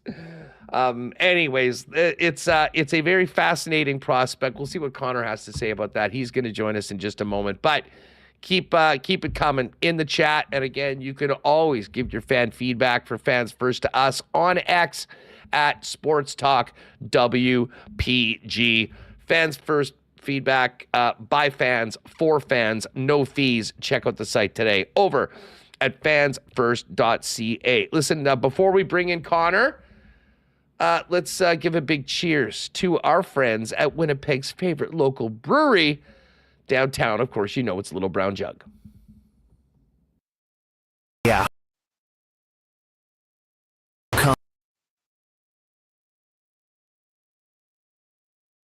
You train day in and day out, learning new techniques, approaching new concepts, and living out the thrill of achieving your goals. Building a craft beer is no different. While you spend your hours on the ice, we spend ours here, brewing our trademark beer. Again, and again. Here's to pushing the status quo and challenging ourselves to build something memorable. 1919 by Little Brown Jug. All right, yes, cheers to our friends at Little Brown Jug. Hey, busy weekend coming up and real busy week. We got Jets tomorrow and then a Friday and Saturday, back-to-back Kings, Avalanche, and of course, super wild card weekend in the National Football League. If you're getting your gang together to watch the game, there's no better place to do it than your local Boston Pizza. Great contest for Jets games, including the Pick a Player contest, and still some time to get in for that grand prize draw for that trip for two to Boston at the end of the month. And, of course, the NFL games, all rocking with sound. And your chance to win great prizes from BP for NFL football as well. Not to mention those ice-cold schooners, world-famous BP wings, and gourmet pizzas as well. Too cold to go out? Order it hot and fresh to your door at bostonpizza.com. And tell you who would love Jonathan Toews to sign with the Winnipeg Jets. Greg and the fellas at Royal Sports, because I have a feeling that there'd be plenty of Toews Jets jerseys that would be getting sold, especially if he could come back and help the team win some hockey games and be an impact player in the playoffs. I know that conversation is a long ways away, but the bottom line is if you are looking for the best in Winnipeg Jets merchandise, whether it be your favorite jerseys, customized with your favorite name and number of your favorite player, or yourself, Royals got it. Hoodies, the best selection of Jets hats you will find probably on the planet with all the exclusives that they put out right now. You can check out their Instagram feed for more on that. Not to mention NFL merch just in time for the run to the Super Bowl and the playoffs. NBA, Major League Baseball, and the biggest hockey department that you will find anywhere. Everything from full equipment, sticks, all the way down to pucks, stick tape, and skate sharpening. Royal Sports, Winnipeg's #1 sports superstore, family-owned for over 40 years. See them at 750 Pembina Highway and follow them on Insta at Royal Sports Winnipeg for the latest merchandise drops and sale information. Reem, nothing gets that Fans First fan feedback line running more than the mention of one Jonathan Toews these days. Yeah, is he the new Barry Trotz, new Pierre-Luc Dubois for the show? I posted the video of you and Murat talking about this on Friday. We had a great show on Friday with Stephen Ellis on the World Juniors. You and Murat went over some trade candidates. I got to post that as well. People are asking us, but I posted you and him speculating on Jonathan Toews following Frank Cervelli's report on Thursday, Amazon Prime Coast to Coast. They brought him in 10:30 for that bomb of news. Maybe have Frank on a bit earlier in the show, or that's what they get you to watch. Bring him in at 10:30 p.m. Central Time and saying that, yeah, Jonathan Toews looking to return and the Jets are among teams who are interested. He also mentioned the Leafs and the Avalanche. And then Elliott did mention Jonathan Toews as well on headlines on Hockey Night in Canada Saturday, wondering if, maybe Toews ramps up. Like, does he want to come back this year, or does he ramp up and try to come back in September, with more training? I think of one this isn't going to be much news around here, but I do think of one other legend in their sport, Lindsey Vonn, who's making a comeback at age 41 in skiing, has had a total knee replacement, titanium knee, and she's back on the World Cup circuit, after being away for like 4 years, retiring due to injuries and making an impact. And I do want, when you're that great, you have the desire to be great, to do the one thing you know. So if Jonathan Toews wants to come back and end things on his terms, I totally get that, and prove to himself that, hey, he can still do it. And I do wonder what kind of impact he can make. I have no idea what condition he's in. There's a lot of speculation here. So this will be a fun story to follow, and we might be talking about this one for a while, at least until he signs us. The one thing that I will say, and again, this is just my own opinion. I've got no inside information on this. I'm not close to any of Toews' people, but knowing him, the career he's had, the competitor that he is, I don't think he even thinks about this unless he is confident that he can come in and, not tarnish his legacy, that he'll be able to play at a high level and to be a guy that can help a team win.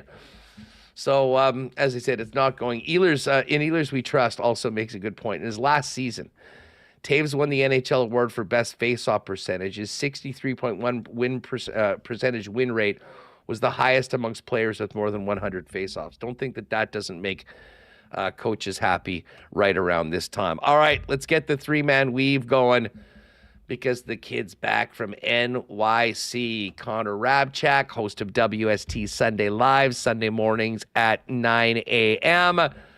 And, of course, the WST Week in Review joined us back from it. Connor, just before we get into our Jets topics in football, how was the trip? And you ended up making it to MSG. I was pumped for you when I saw that. How was it?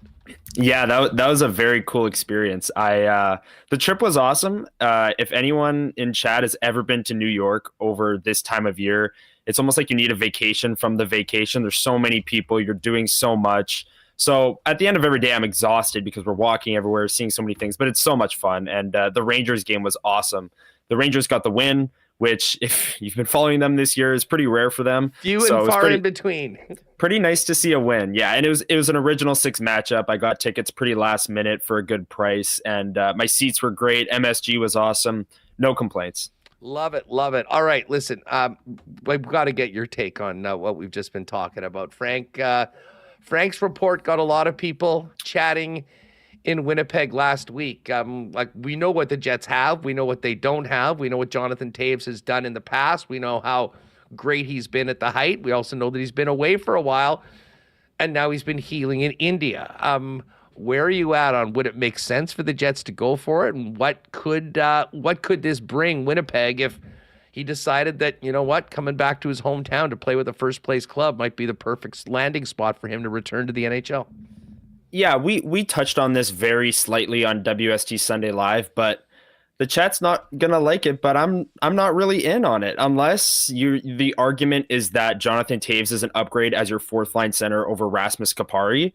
Then sure, I'm willing to hear out that discussion that he's gonna bring that leadership, the defensive style. He's gonna win a lot of faceoffs and do that. But to think that a player who's missed 2 years and was declining before that, and is now not played in 2 years and is 36, is going to come in and play any kind of significant role in the Winnipeg Jets top 9 of all teams. The Winnipeg Jets have a really strong top 9. So to crack that, having not played in 2 years, I know Jonathan Toews 10 years ago was an incredible hockey player, but if the price is low, which it will be, and the argument is that he's a better 4C right now for the Winnipeg Jets than Rasmus Kupari is, sure, I can hear the argument because the off-ice stuff with the marketing and him being from here is a slam dunk, as you've mentioned. But the on-ice impact, I'm just not quite there with everyone else on that. Well, I would say there's a lot of people that are right there with you. I mean, I just think it's incredibly foolish to write a guy like that off. I mean, it's not like he's been gone for 5 years. And let's face it, the last 2 years, he was dealing with some pretty significant health complications coming out of COVID. And this isn't just any guy. Like, this is a player that over the course of his career, and again, does this matter? It shouldn't really for a hockey decision, but he's the best player that this city has ever produced. He's got 3 Stanley Cups. He's going to be going straight to the Hall of Fame.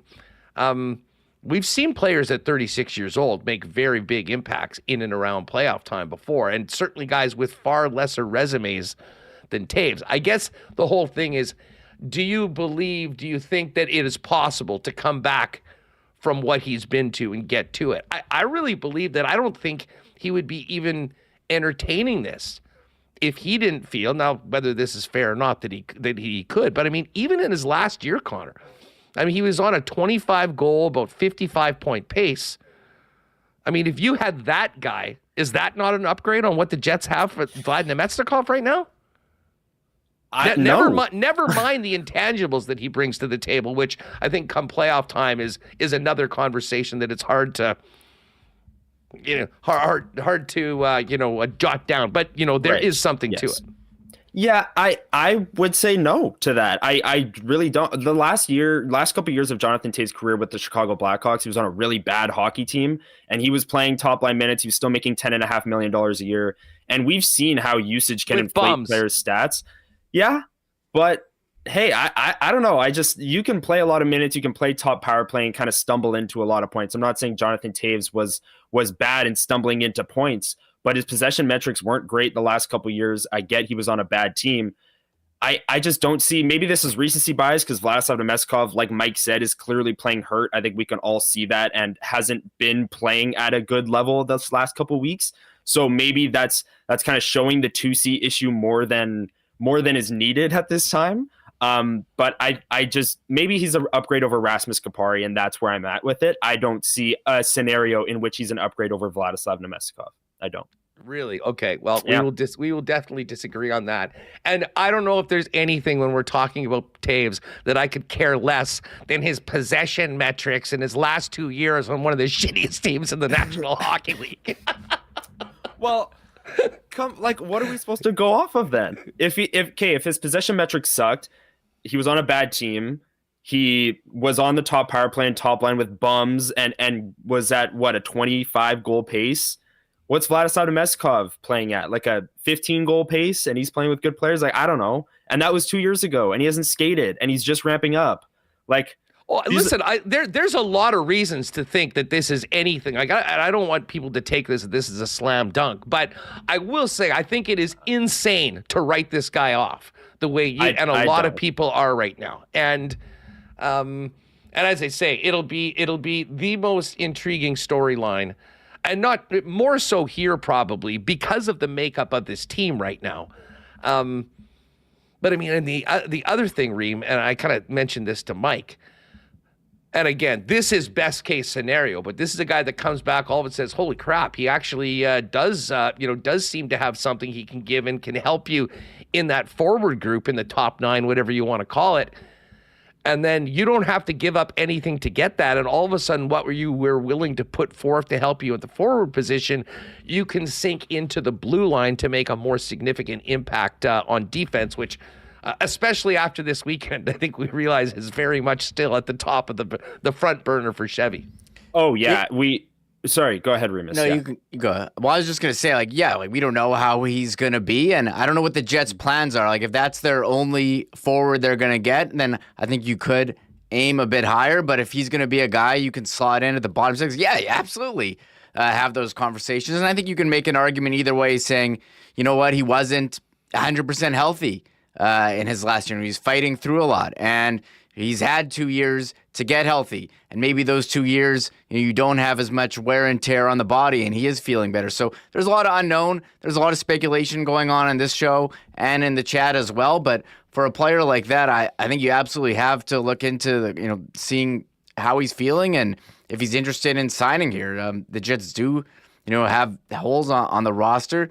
You could use a player like that 100%. So I mean, I don't mind them kicking the tires, but as I said on Friday, I don't know if he's going to be your plan A, is he your plan A for second line center, or you do that and then you put all your eggs in, trying to get a top number 2 D. So I think it kind of falls into, what are the Jets going to do after? Is this going to be the only move, or where does it fit in the ground? Is this the Toffoli and there's another Monahan coming if we use last year, or is this the Monahan where this is the number 1 move? This is my thing as well. Last year, the Winnipeg Jets had 110 points, and they traded a first-round pick for a center in the middle of his prime to play second-line center, and it wasn't enough. They lost in 5. So to think 36-year-old Jonathan Toews, having not played in 2 years, is going to come in and play in the Jets' top 9 and be enough to beat a Colorado or Minnesota or Dallas in the first round, I don't see it. I don't. You know what? It's funny that you bring up Monahan, because Monahan was left for dead 3 years ago. Remember that? In the middle of his prime? Sure. He wasn't 36 3 years ago. Well, no. But what I'm saying is Monahan was written off. Like everyone said his prime. Right. His prime was like, but then when he was got 22, 23 years old. Oh, no, listen, he did an unbelievable job of sort of and that, I guess, is my point. Like, just because a guy is in a really bad situation at one point, and listen, that's Sean Monahan, who's like a pretty good NHL player. I would say that of all, if Jonathan Toews feels confident enough that he can come back and help a team, I'm not betting against that guy. I guess that is my point. And the needs here are maybe a little more significant than they are, particularly at the center position. You know, what we were saying about Monahan is, he battled a ton of injuries. He had 23 points in 65 games from Calgary, and they had to give a draft pick with him for Montreal to take him. And they would have cut him if they could. Yeah, spent some time in Montreal, 17 points in 25 at the end of 22-23. And last year, 35 and 49 with Montreal before coming over to Winnipeg. And, signs with Columbus. He's playing first-line minutes with Marchenko, who's having an incredible year. He's 40-point-per-game player, 40 points in 40 games. So it's truly one of the great stories of the league. And if you would have told somebody in Calgary, what was that, 4 years ago, that, in 4 years, Monahan's going to be a number 1 center, point-a-game player on a team in the NHL, they would have laughed you out of the room.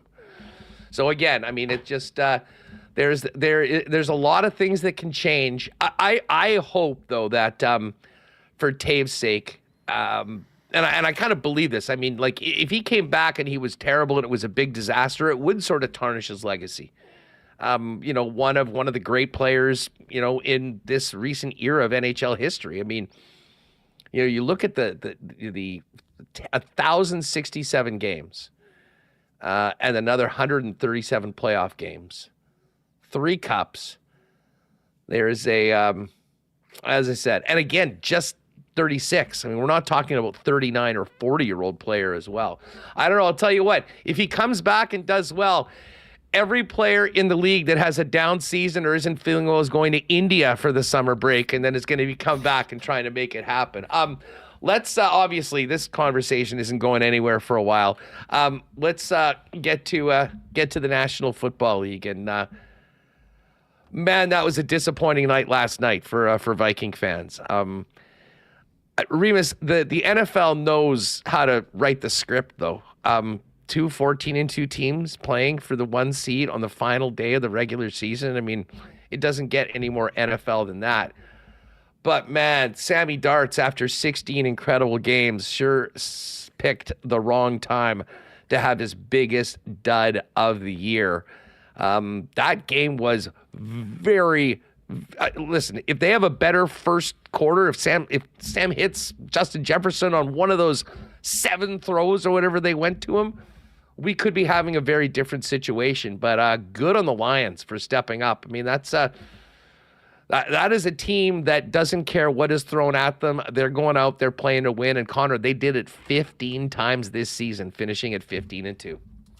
Yeah, the thing that stuck out from last night's game to me was sort of how bad the quarterback play was for a 14-2 versus 14-2 matchup. Like, there was just Sam Darnold would go 4 straight times from 1st and goal to 4th and goal and miss 4 wide open receivers. And then Jared Goff threw this arm punt on 1st and 10 from his own goal line. Like, it was unbelievable. And the Lions, obviously, their bread and butter is to run the ball. Jahmyr Gibbs with 4 touchdowns. That's how they're going to make the Super Bowl if they make it there, is by running the ball and sort of hiding Jared Goff in a way.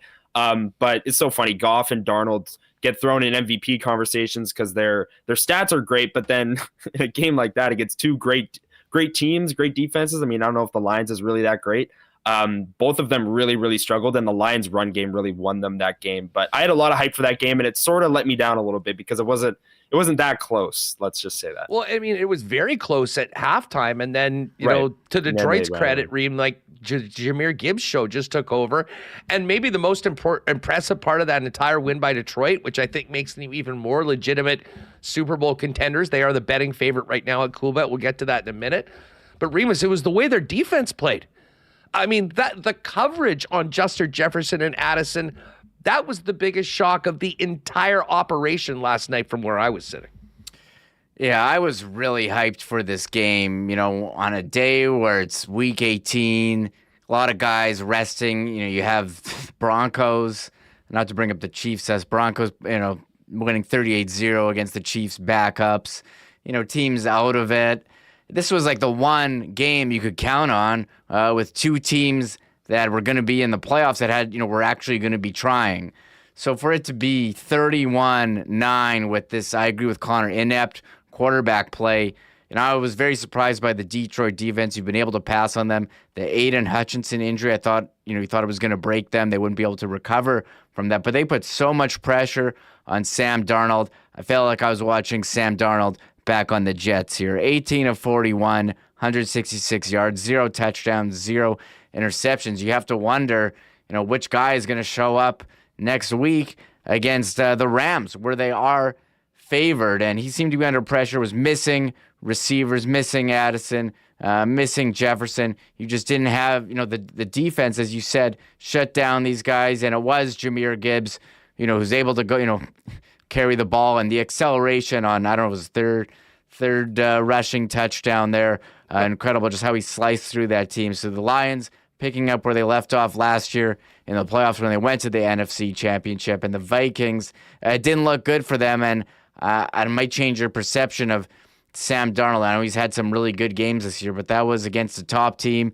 and it was not good. But I don't think Jared Goff was that great either, as you mentioned, throwing up that arm punt after the 4-and-out.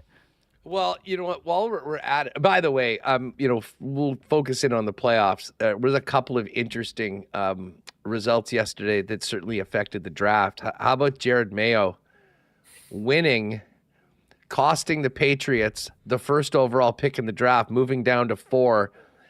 And I'm not sure he was even in the tunnel after shaking hands with McDermott before the Patriots put out the press release that he was fired.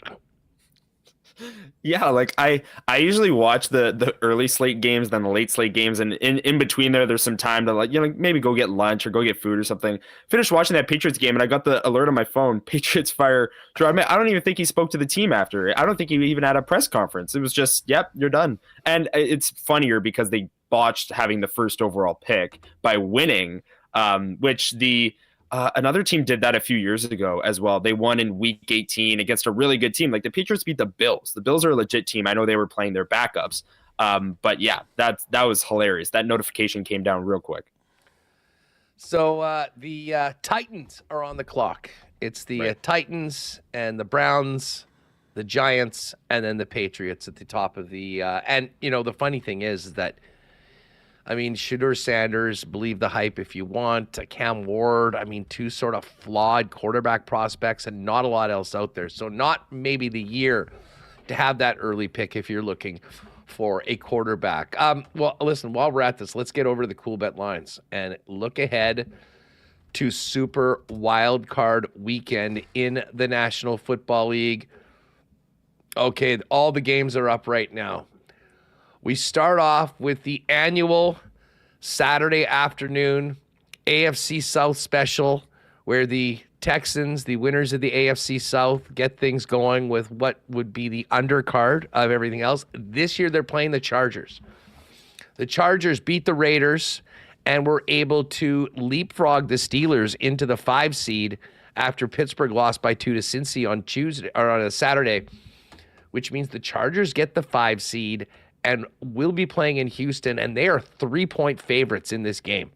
I thought that they would be favored. I didn't maybe think it would be this high, but right now, Chargers laying a field goal against the Texans. Saturday night, Steelers, Ravens, the best rivalry in the National Football League, at it again for the 3rd time this season. Ravens, 10-point home favorites. Seems like a huge number considering how tight these teams traditionally play each other. But Baltimore, 10-point favorites at home against Pittsburgh. The Bills are 9-point favorites at home against the Denver Broncos in the noon game on Sunday. The game I cannot wait to see, and I see this number has actually dropped since we were doing the lock shop earlier. Green Bay at Philly, a rematch of the first game of the season in Brazil that the Eagles won, I believe, 32-26. Tons of points in that game. The Packers were 4.5-point favorites. That's actually come down to 4 right now. So Philly, 4-point favorites at home in the late afternoon game on Sunday. And then because the Rams rested their players and ended up finishing in the 4 seed, that allowed the Commanders to jump, and they'll be playing the Tampa Bay Buccaneers. Bucs finishing with the 3rd seed. Baker and the Bucs, 3-point favorites at home against Jaden Daniels and the Commanders. And then that final game, Monday Night Football, one more time, part of Super Wildcard Weekend. The Vikings at the Rams. The Vikings, a short 1.5-point favorite in that game. And Connor, I mean, a lot of intrigue to that game. Of course, the Rams were the only other team to beat the Vikings this year other than the Lions. And all that connection with KOC and Sean McVay, 2 of the brightest young coaches. Pretty awesome primetime game to finish up the slate. Yeah, that's the game I think I'm looking most forward to, is that Vikings Rams games. Excuse me, the Vikings and Lions just played. But it's really interesting that they're only a 1.5-point favorite. I mean, I almost like the Rams sitting here on Monday. I know there's a week to go until those 2 teams play, but the Vikings just did not look good at all against the Lions. Sam Darnold really, really struggling in the red zone, struggling in all areas. They could run the ball pretty well, but the Rams and Matthew Stafford, he won the Super Bowl a few years ago, and I like that offense, Kyron Williams, Puka Nacua, Cooper Kupp, to move the ball on the Vikings, which their defense has been great, but I trust in Matthew Stafford, so that game's going to be really close for me, and I almost like the Rams, even though the Vikings have had a better season. And then the Steelers, yeah, you said 10-point underdog. I don't like how the Steelers have played over the last month. I don't think anyone has, but 10 points in a AFC North playoff game, I feel like is way too much. I feel like that they'll keep that game close, even though they've had their struggles and lost 4 or 5 straight coming into the playoffs. It's ridiculous. Reem, the one thing I'll say in the Steelers' defense, and I kind of said this, going into the game on the weekend. I mean, they earned that 10-3 record. They finished up with losses to the Eagles, Chiefs, Ravens, and then Bengals, who were playing for their playoff lives. Like, it wasn't like they were losing to the Titans or the Giants or anything like that. And, to their credit, they got enough wins to get into the playoffs. I do think people might be sleeping on them a little bit, but Baltimore was so good all year. I mean, we all expect the Bills and the Ravens to be playing in the divisional weekend, which will be one of the most anticipated games we've had in a long time. Remis, 6 games there at Coolbet as we look at them. Power rank. I want your power rank, not of picks, but just of the games that you want to see. I think we can safely put the Chargers-Texans in at 6. Yeah. I actually like the Chargers. I like Justin Herbert, but the Texans, they're terrible. So I would expect the Chargers to win. There are Ravens, Steelers. I don't want to watch Russell Wilson. We saw it on the weekend. He was really good when he came back from injury, but that's it. The Steelers are good enough to beat the bad teams and not good enough to beat some of the elite. Broncos, Bills could be interesting, but I'll say Packers, Eagles. I think that is one of the ones we could see an upset. I remember Jordan Love in the playoffs last year. If he is healthy, I know he got kind of nicked up and left, I think it's precautionary. I think that could be an upset. You do have a cold weather team going to another cold weather city. So I like that one. I think that's 2 really good teams. I don't think these are 2 great teams. None of these teams are going to be Super Bowl contenders, but I think you could see a lot of points. 2 bad defenses, Commanders, Bucks. I would put that third. I'll put Eagles, Packers 1, Vikings, Rams 2 I want to see. I think Commanders, Bucks will be an entertaining game 3. And, I think Broncos, Bills could surprise, but a rookie QB on the road in Buffalo, I don't think that's a recipe for success. So there's not a lot of intrigue for me on how that one is going to end. So I think I got all of them.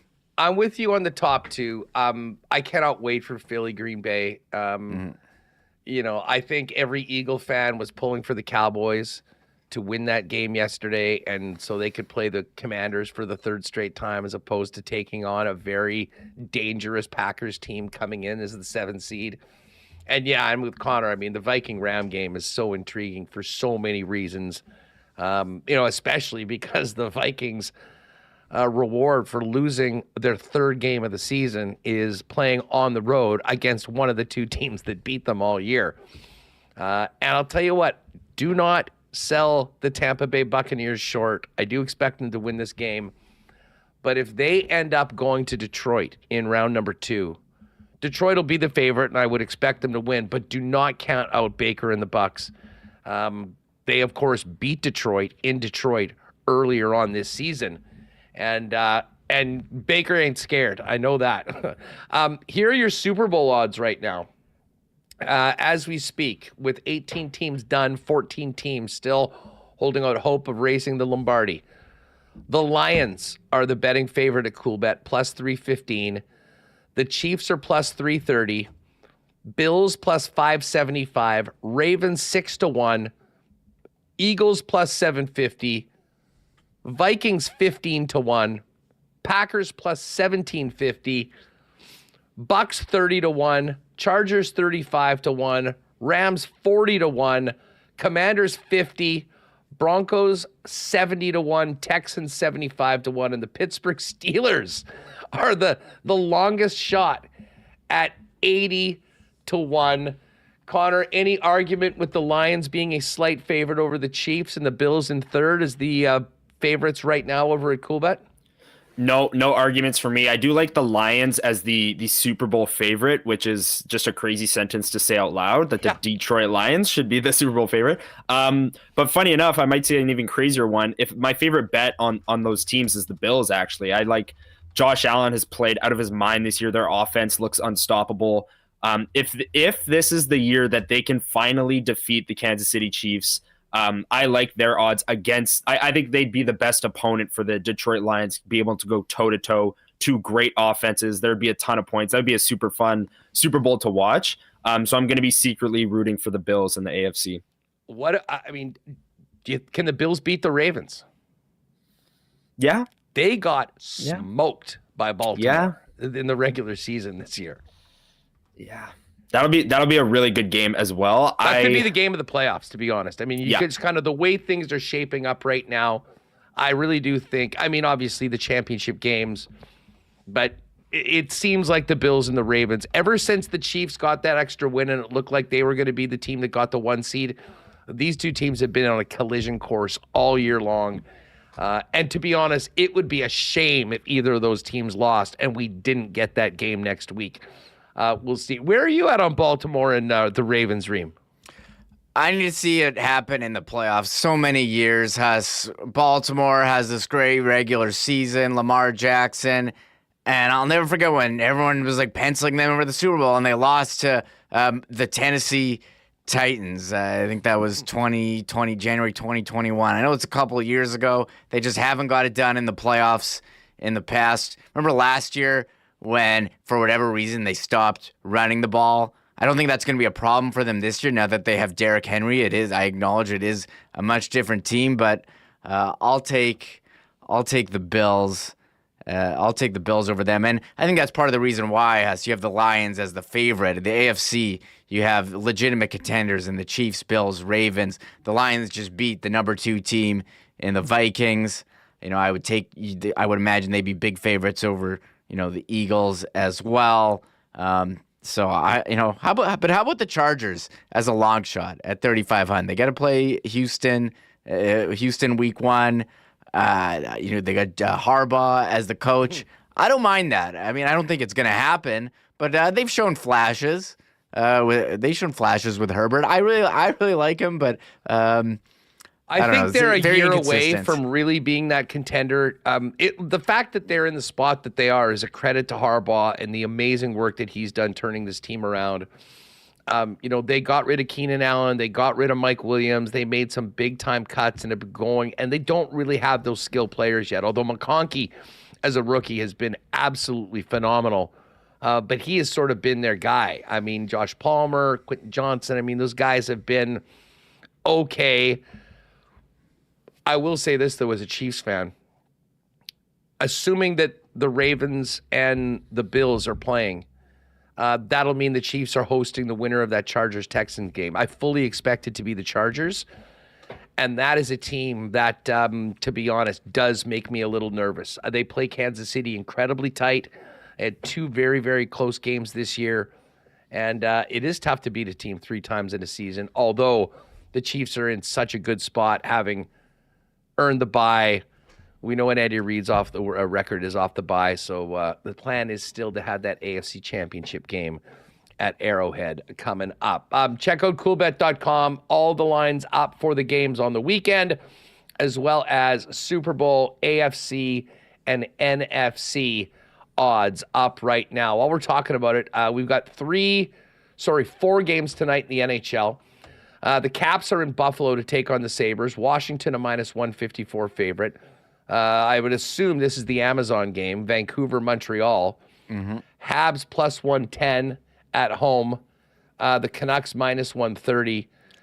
No Elias Pettersson. Quinn Hughes, though, a game-time decision. Demko still out.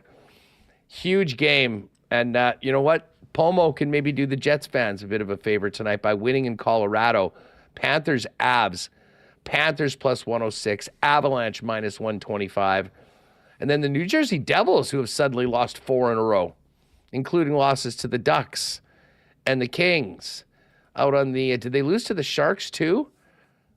Let me just see here. I knew it had been a rough run for them. Yes, they lost to the Sharks, they lost to the Kings, they lost to the Ducks, and lost to the Hurricanes on this road trip. Still looking for win number 1. But they're a big favorite tonight. -250 on the road. The Kraken +205.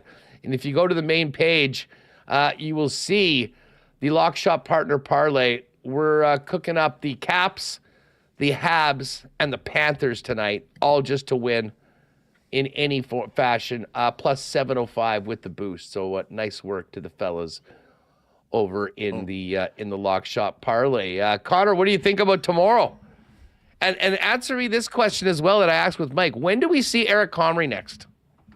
I think it's going to be Friday. I think they're going to reverse the kind of back-to-back, and they're going to play Connor Hrabchak against the Avs. Hrabchak had a shutout. The Jets won 1-0 against the Avs early in the season. They had no business winning that game, but Hrabchak stood on his head. Obviously, the Jets played the Avs last week.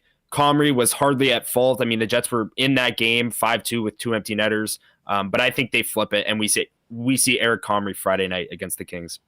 What about you, Reem? Yeah, I'll go with that. But hey, you forgot to mention, how about this Monday night super boost on CoolBet? I might jump on this. McKinnon and Hughes over 0.5 points. Regular -167, boosted to +100. It seems like free. I don't say free money, but that seems like very favorable odds for a wager. I had that over on the left side. Yes, that is, I always love those super boosts when they go. That would normally be -167. It's even money. That's pretty for those two guys, man. I'm gonna get in on that. You know what? I'll ride on that one. A couple of other ones. They've got the points from the point today. It's Darlene, Makar, and Dougie Hamilton, and the Lamplighters, Ovi and McKinnon, both to score +447. I would do do that little too. Shot prop. That's fun. Well, Ovi's still getting it done. I mean, yeah, they're big total. Hey, I watched the Sabres Golden Knights game on Saturday night where Vegas just ran over Buffalo. One of the more depressing game broadcasts I've watched. It's tough in Sabres land. I know they've had some wins. Oh, it was the Buffalo broadcast? Yeah, it was Marty Biron and I think Brian Duff at intermission. Maybe I'm just used to watching the Vegas broadcast where they're winning all the time, and the play-by-play voice, Dave Goucher, he's always fired up about the VGK, and I get to see Gary and Darren Millard joking around at intermission. But I don't know, they're down in Buffalo. It's rough for the Sabres, us. Yeah, 13 in a row on the wrong side. They end up winning 3 and then immediately go right back in. And listen, they had a tough road trip. I mean, they were just in. Let me pull this out. I believe, was it LA? No, sorry. At Dallas, at Avalanche, at Vegas. That's hard. That's a tough 3 games. And now they're back at home against the Caps, who have had such a great start tonight. I mean, really, you're playing probably in 4 straight games, 4 of the top 7-8 teams in the National Hockey League. So it was all good. All right, listen, before we go, by the way, get over to CoolBet. If you haven't played there before, you can hit that Super Boost. You can hit on the Lock Shot Partner Parlay. Check out all the NFL games and much more coming up. If you haven't played there before, use the promo code WST for a 100% bonus up to $200 on your first deposit. Connor, before we go, so, I mean, obviously we talked about MSG, but non-sports, what was the coolest or most memorable thing you had from your New York trip? I think I'd have to go with seeing the skating rink in Central Park was pretty cool. Seeing the Rockefeller tree was pretty cool. That's, everywhere. I did not go to Times Square on New Year's Eve, even though I was in New York on New Year's Eve. I stayed far away.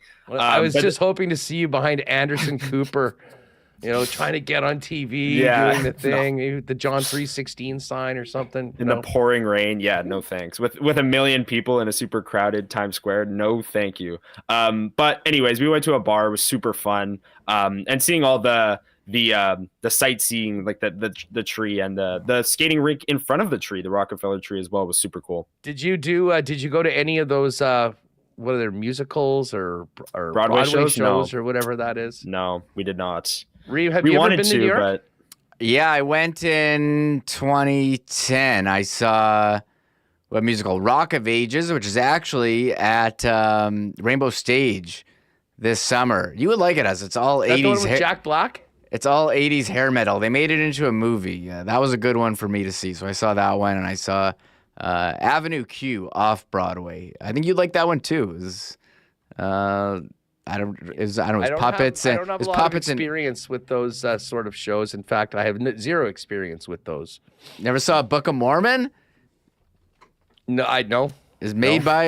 Is that the South Park guys? Yeah, you'd love that. It was very well done. It was great. It was great. I think I could be convinced on that. Yeah, I know. When we were there, I mean, I was there for that week for the Super Bowl with Libel when Gary was in Sochi, and I did what I usually do. I mean, it was just all Super Bowl stuff, and the odd sports bar and whatnot. And then I guess the one time I was on the road with the Jets and Gary, the coolest thing that I did was actually hook up with my good personal friend, Bill Daly, who took us to his favorite Irish bar. We had a few beers. He can go, by the way. He's set a pretty impressive pace that I tried to keep up with. And then across into the NHL shop where picked up some. Did you get to the NHL shop? I did not. I did in the summer though. I went to New York in the summer as well, and we went there, and it was there was like a mini hockey just like hall every 4 months you go to New York? Is that how this works? We have an inn. We have an inn with like a place to stay for free, let's say. So we have an inn, like a family connection. Midtown Manhattan, right in the middle, 10 minutes from Central Park. Yeah, 129 West 81st Street, right? Yeah. Oh, man. Well, listen, Connor, I'm glad you had such a great time and very happy you got to. I was so pumped. I was going to tell you got to go to this bar. It's my favorite, the Frozen Puck. It closed. It's no longer there. It was right in the shadow of MSG. We went there before games, after games. And I think I went to MSG actually Gary and I, we went to a Knicks game, which was fun. And then I went to Yankee Stadium, my first and only time in Yankee Stadium, for a game between the Rangers and the Islanders. Not the New York Yankees, but the Stadium Series was where I was there while the Super Bowl was going on. So it was a heck of a lot of fun. But good stuff with the gang on Sunday on WST Sunday Live. What's already percolating for the week for you? Yeah, lots of planning back at work. And we're going to do a deep dive soon. Liz Hood and I, we're going to do a Kyle Connor deep dive because Murat Atesh released the article a few weeks ago of Kyle Connor's defensive play actually taking a bit of a turn this year. So we're going to do a deep dive into the analytics on that, show some video about how Kyle Connor has improved his defensive metrics this year, how it's contributed to that line being so great since the end of October. And yeah, back at it, WST Sunday Live next Sunday at 9 a.m. Jacob Stoller will return from his winter vacation where he was in a much warmer place than New York. And he'll be with us as well. So that'll be a super fun show coming out of that doubleheader, the Friday and Saturday night, LA and Colorado. I'm also awaiting the deep dive from you guys on how Jonathan Toews can be the savior for the Winnipeg Jets and lead the team to the promised land. Mark Scheifele's the best 2C because Jonathan Toews will be the 1C. Yeah. Well, now that would really be best case scenario. Don't know whether that's going to happen. But anyways, Connor, great to have you back on the program, man. Glad you had a great trip. Great stuff on the weekend as always. And let's do this again soon. Wild card style next week. Yeah, thanks for having me. Super pumped to be back next week. Let's do it. Right on. Remo, good stuff today. Fun show with a lot to talk about jet-wise. Bottom line is Wednesday, we need to be talking about a win and getting back into winning ways for this hockey club before the Kings and Avs come to town. That'll be a big one tomorrow night against the Preds. Yeah, I know that they just lost, Huss, and they've lost a couple in a row here, but I am pulling up the NHL standings, and the Jets are still in first place in the Central, 6-3-1 in their last 10. So maybe there is some negativity in chat, but hey, they got a couple days off here, rest, recover. They do have 2 straight days of practice, Wednesday, Thursday as well. That's currently scheduled.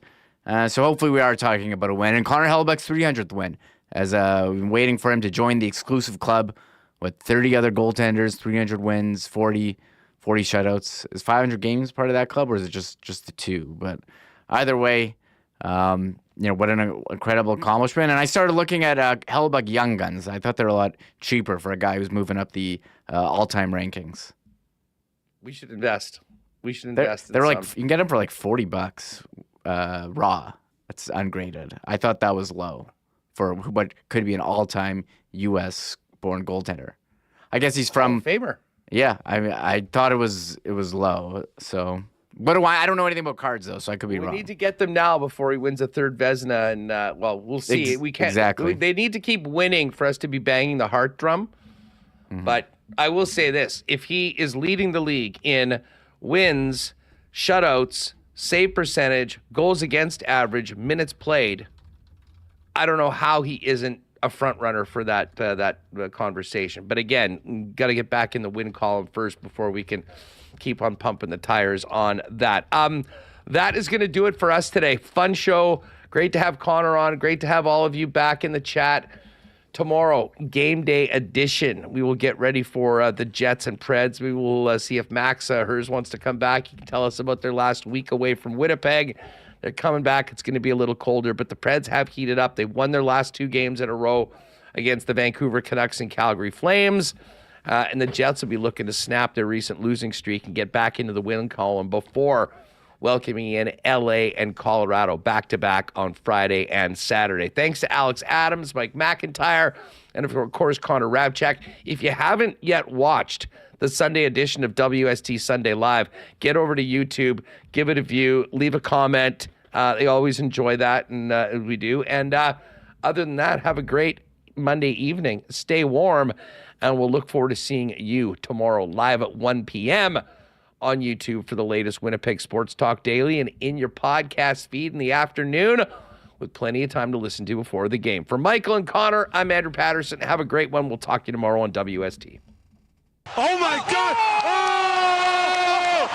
Shut it down! Let's go home! Thanks for tuning in to Winnipeg Sports Talk Daily. Make sure to subscribe on YouTube and your favorite podcast feed at winnipegsportstalk.com.